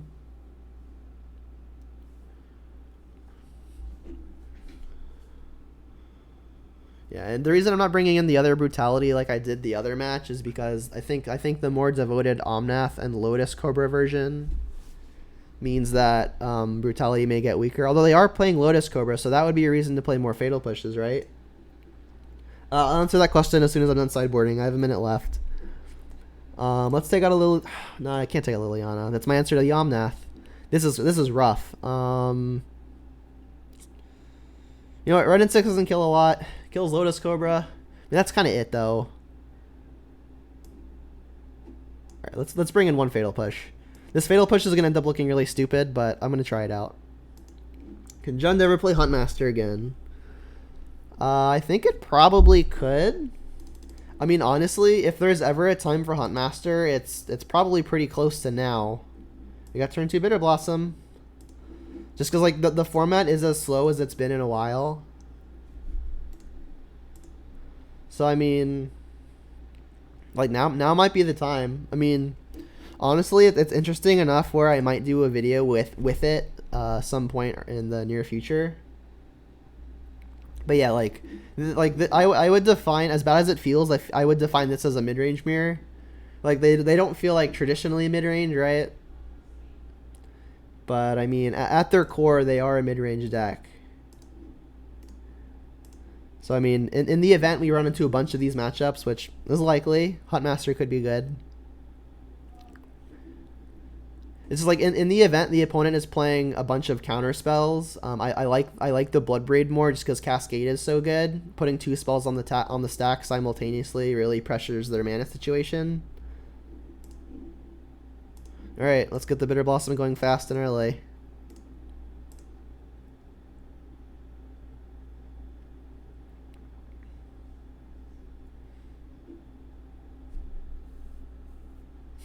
Yeah, I mean, I think some of my earlier recorded videos that are on YouTube have, I think, a couple Huntmasters in them. It's one of the reasons I don't like sideboarding things like Huntmaster is because they tend to come in the mid-range matchups, right? And like it's hard to sideboard specifically for mid-range matchups. Just because they're not necessarily luck-based, but I feel like a lot of the time it comes down to a top deck war anyway, and like in the top deck war, pretty much anything is going to be good. But I mean, if you're gonna like main deck 1 or 2, I could see it being cool. It's just it's in my opinion, it's really hard to justify putting a sideboard slot for it. All right, so please no kitty. All right, well, now we can make sure they don't have a kitty, and we can deploy a Termaglyph, so this is going to be a nice turn.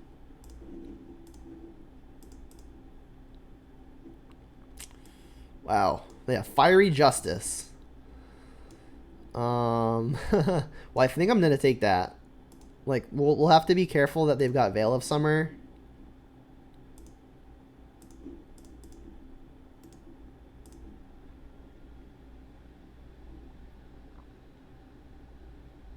Yeah, the life gain aspect is also nice, admittedly.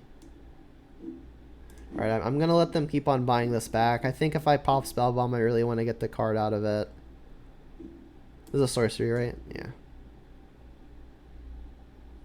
No kitty, please.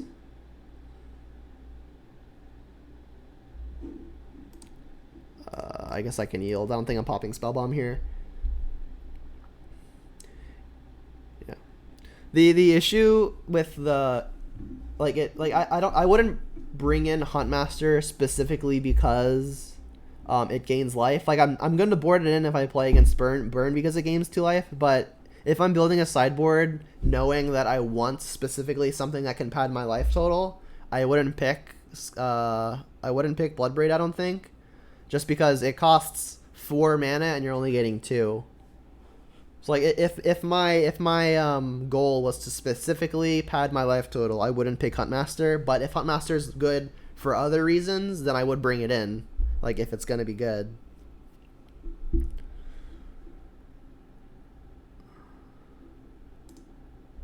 They're fetch shocking now. Purge. Rude. Rude. How big is this? 5/6. Alright, well. As far as Kolagon's command is concerned,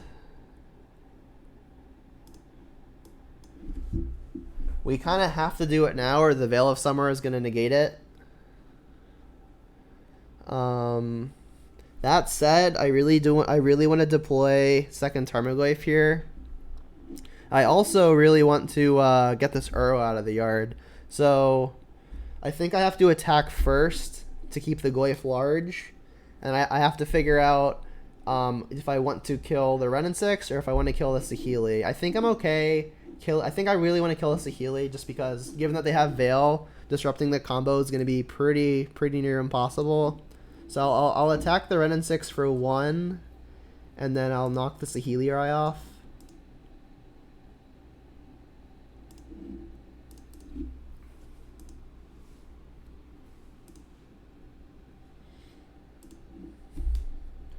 So now, I definitely don't want them escaping the Uro. Do they have the ability to do so? This is naming red, so they have green. They only have 1 blue currently. I mean, if they fetch for blue, they won't be able to. I really want to sack the Spell Bomb, but that's gonna shrink Goyf so significantly. And I do want to get the second Tarmogoyf into play as well. Let's sacrifice Spell Bomb, and I know it's shrinking Goyf, and it's unfortunate. But I need this Uro gone anyway. And like this could maybe inform my decision on what I'm doing next. Brutality? Well, Brutality is probably going to be the bait spell to push through the Kolagon's command.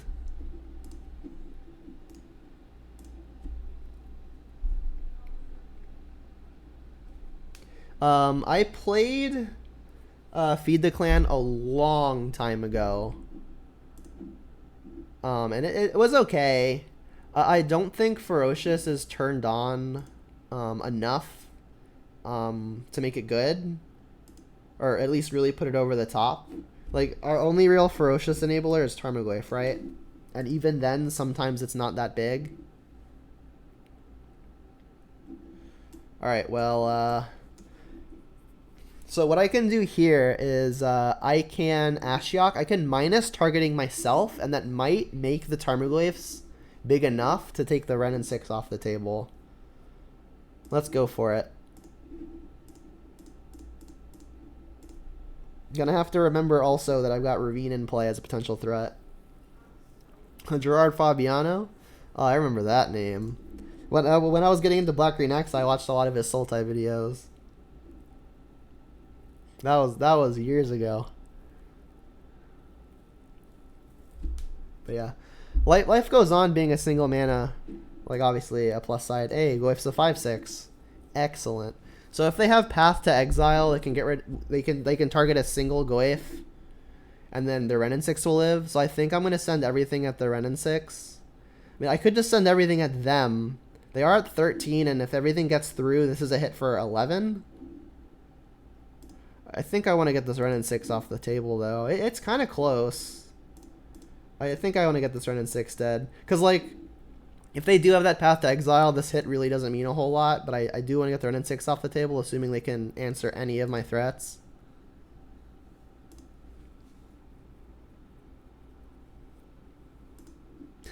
Yeah, you like the play of minusing on myself? I've done that play a few times. It's pretty sick. I'm assuming that's what you're referring to. Alright, so now they're not buying back Triomes.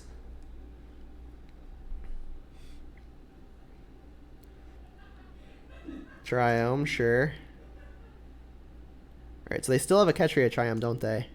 Unless I've tracked it wrong. Sprawl, that is fine.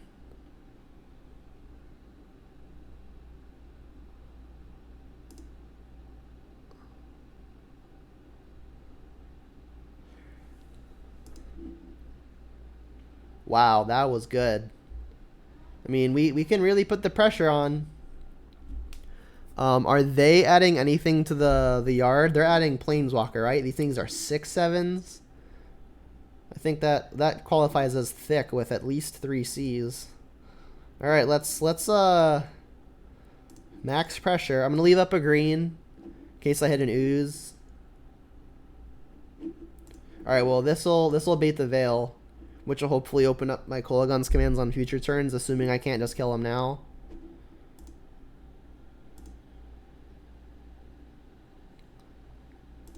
All right, lethal? Question mark.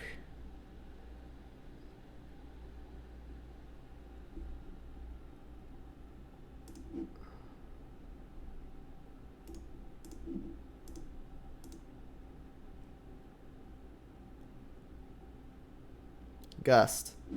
So I'm currently hitting for 6, 9, 10, puts them to 3.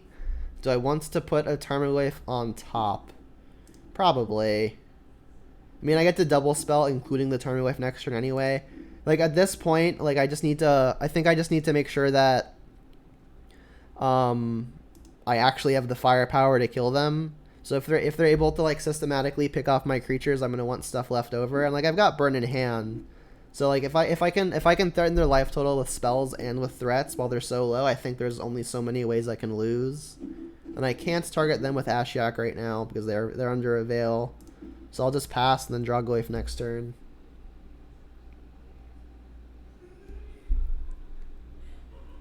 I think we're about to get the W. You would drain in K command? Well, we still have to, we knew about this Veil of Summer, which I forgot to cross off. Alright, they gain 4. They can't actually fetch to trigger again. They can copy it to draw another card. Does this hit Planeswalkers? Each opponent. It does not. Yeah, so like going for the drain and Kolaghan's command would not have worked because we knew about the Veil.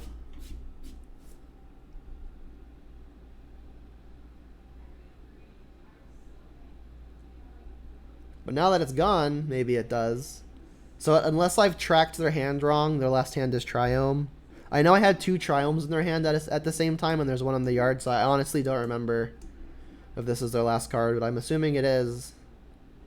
And I'm hoping I just haven't made a mistake. Alright, they're going for a draw card.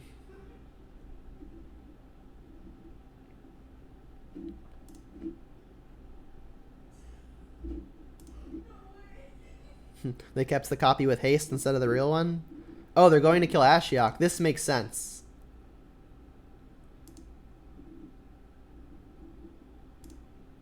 Alright, so now they do get to fetch, and they get to do all of this shenanigans. So they're going to make 4 mana. I'd be real interested if we lost here. But I mean, it's possible. They can fetch again to do 4 to me, but that only puts me to 7.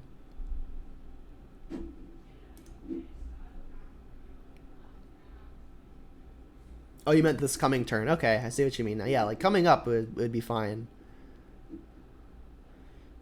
I mean, they're still dead on board. They don't actually have a block. They're gonna need this 4 mana to do something pretty impressive.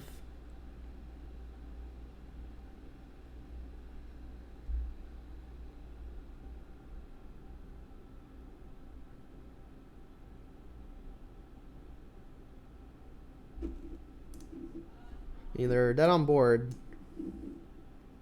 I guess if they have a Path to Exile, they can get rid of Goyf. And if I Brutality them, they're just going to do it in response, so there's no point in doing it pre-combat. Should I go after the Saheeli for any reason? I mean, I've got the Kolaghan's command to do it. Let's just attack them and then force them to use their whatever they have.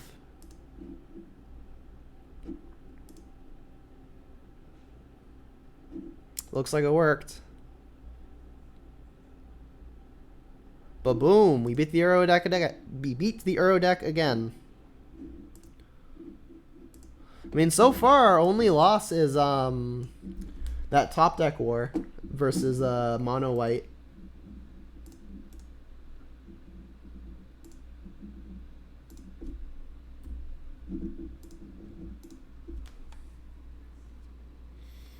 I guess this is not a bad time to plug my content. If you're currently watching on Twitch and you like what you see, you should definitely hit that follow button. It's a great free way to support what I do.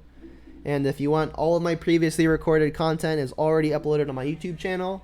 My YouTube channel, you can find the link to, or the name for, on the bottom of your current screen. Try to make everything easily accessible, so it's all there for you. We are on the draw. We're on the play, sorry. We have one land, but lots of things to do with our one land. I think on the play with one land I can do better. I'm looking for at least two. Alright, well there's one again. I think I'm gonna keep it this time around, and then I'll bottom the thing that costs the most. Then I'll just go Blood Crypt and then Inquisition into Inquisition, and then just hope I find another land in between all that.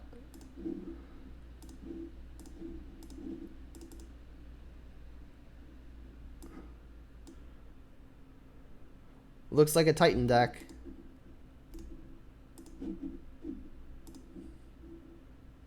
Most likely the green white variant. Well, obviously the green white variant, but yikes, we bricked. All right, well let's just keep casting the spells we can cast. Take the thing, pass. Not looking great for the hero.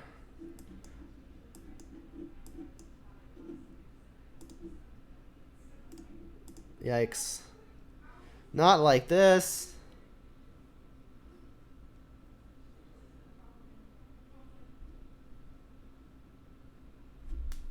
Is it Signet is the best? The opponent has obviously never heard of Golgari. Unless they're talking about Vintage Cube, in which case, yes, Is it Signet is the best. Come on. Give me a land. Yikes.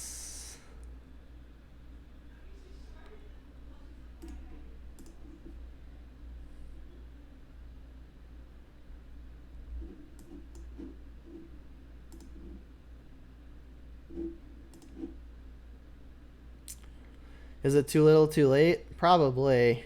I mean, if the opponent has found the Titan, they're at that stage. Needed this a while ago.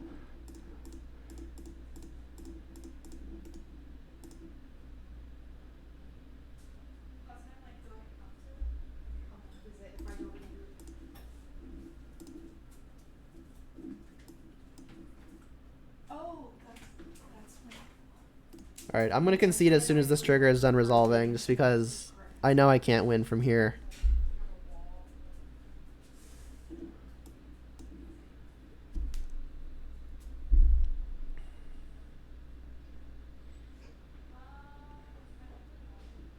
Alright. I've seen enough. Waiting until turn 5 to find land number 2 is not gonna be a winning strategy, but I don't think I could go to 5.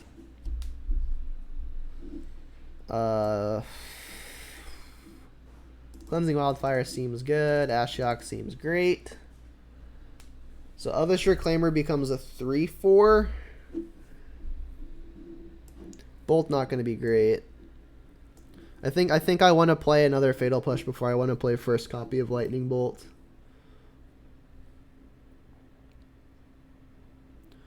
This isn't Ooze's best time to shine. This has me needing to cut 1. Honestly, Red and 6 isn't killing a whole lot. I could see just shaving on one of those. Submit this.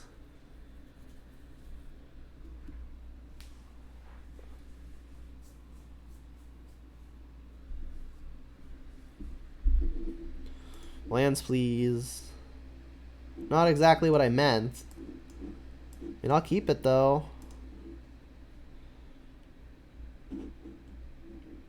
So it's a good hand. We've got our best 1 mana play and our best 3 mana play. If we can draw something to fill in the gap, that would be ideal.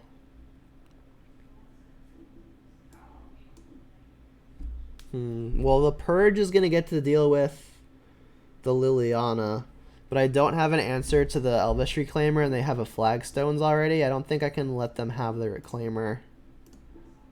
It'll be unfortunate if I draw like 1 mana removal, but the odds of that happening are low, and the odds that they have a Reclaimer if I don't take it are 100%.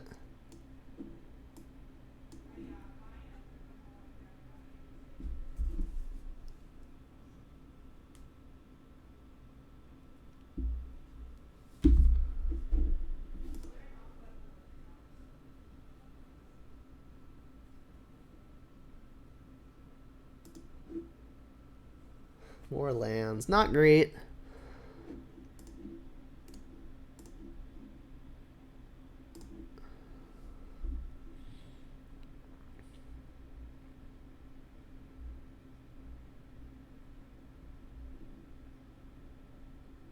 Alright, One-Swept Teeth is a new one. So, I mean, if nothing else happens, I'm pretty sure I'm going to have to throw out the Liliana anyway. I don't think I can do nothing. I'm going to get Stomping Ground here because I've already got triple black. My mana is already pretty great on account of me having so many lands.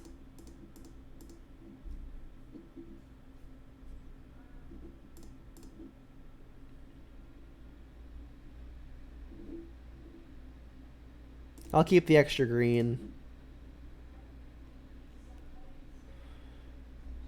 There goes their 3 mana play. Interesting. I'm 99% sure this is going to get purged pretty much immediately.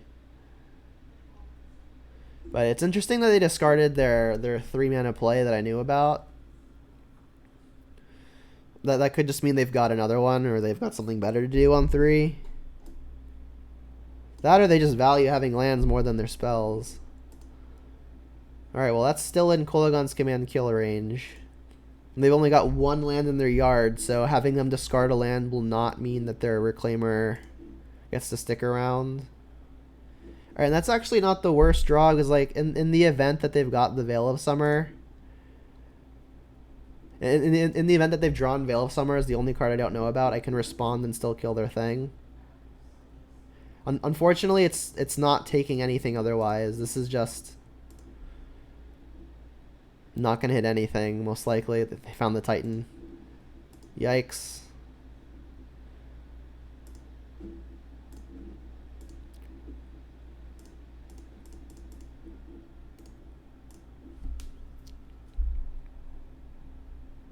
So I'm assuming they're discarding a Flagstones here. They want their castle to ramp to the Titan.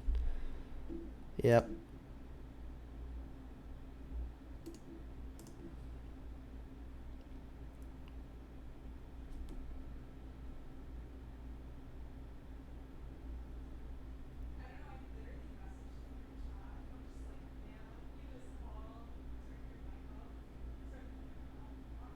Bog. Yeah. Or they're going to Titan me next turn. That might prevent a Titan. I mean, they have to discard Castle, which means that they might not have 6th mana to get to Titan. That was a good hit. They discarded Titan. I guess they figure they have more Titans in their deck than they have castles, and they really want to get it into play now. I mean, if they don't draw it now, all right, that is fine. There's castle. Wow, that was good for them. That was bad for me. So like now if I edict them, their Dryad is just going to get to knock the Liliana off the table. So it looks like I'm just plussing. Thought seize the turn after it would be good. Shame. I don't even think edict is an option here because we go to 2 and then they just knock it. And then from here on out, we have to dodge basically everything. Oh, they just drew it immediately? Well, at least they get to put me out of my misery immediately. Alright, I am very dead. Alright, so we wrap up the league at a 3-2. So, for those who are new here, which there appear to be a lot of you, thanks for stopping by. Also, what I usually do at the end of every league is, since I'm recording for YouTube, I like to do a little deck tech / wrap up. So I'm going to go ahead and do that. So, here it is. We lost 2 matches this league, as is evident by our record of 3-2. Our first loss was to Mono White Death and Taxes. We had a very close games 2 and 3, but the opponent eked it out. I think because they drew better than us in the long term, but I think there were a couple of things that I could have done in the earlier turns to flip that loss into a win. So I do think the opponent was luckier, but I definitely think I lost that match, not my deck. That said, even despite the loss, I think the matchup felt pretty good. The entire idea of this deck was to tune it so we have better long game to have a better fighting chance versus the various Uro, Omnath, and Niv Mizzet 5-color, 4-color, 3-color piles. And we played against those targets twice, and we beat them twice. So as far as that goal is concerned, I think it was achieved. Obviously, 2 matches isn't a huge sample size, so we're going to have to continue playing a list similar to this, if not exactly this, to continue testing the theory.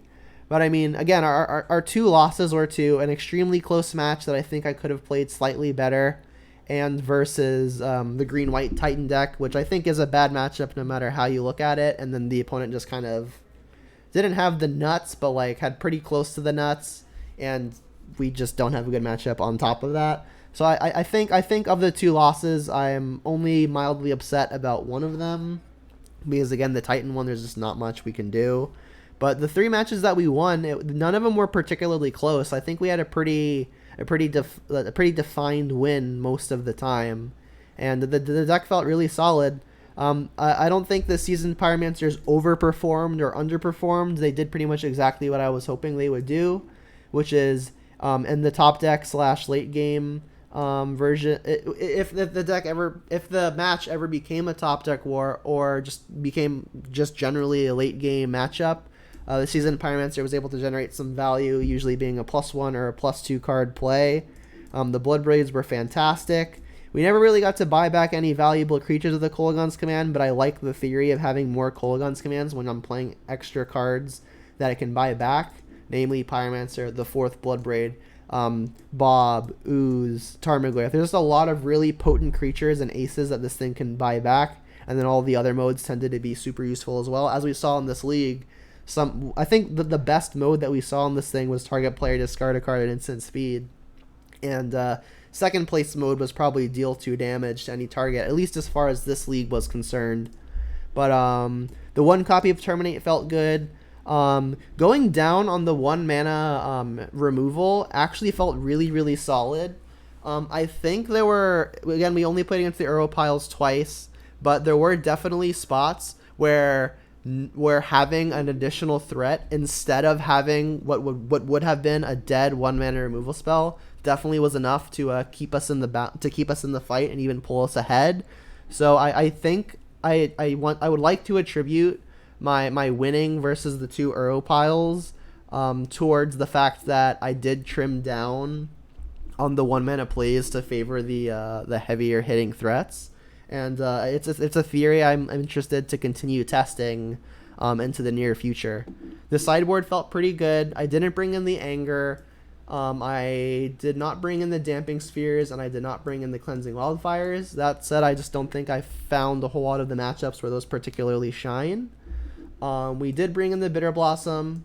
We did bring in the Brutalities. We did bring in the Spellbombs. We did bring in the Ashioks. I don't think they ever brought in this other Fatal Push. We didn't really play against Shadow or any mirrors like that, so there wasn't really a spot to bring it in. But all 9 of these cards we brought in fairly consistently, and they were all pretty consistently good. So I think I'm also happy with how the sideboard shook out, and I'm probably going to be doing something pretty similar to this going into future leagues with the main deck very similar to this. Might swap around these 6 cards.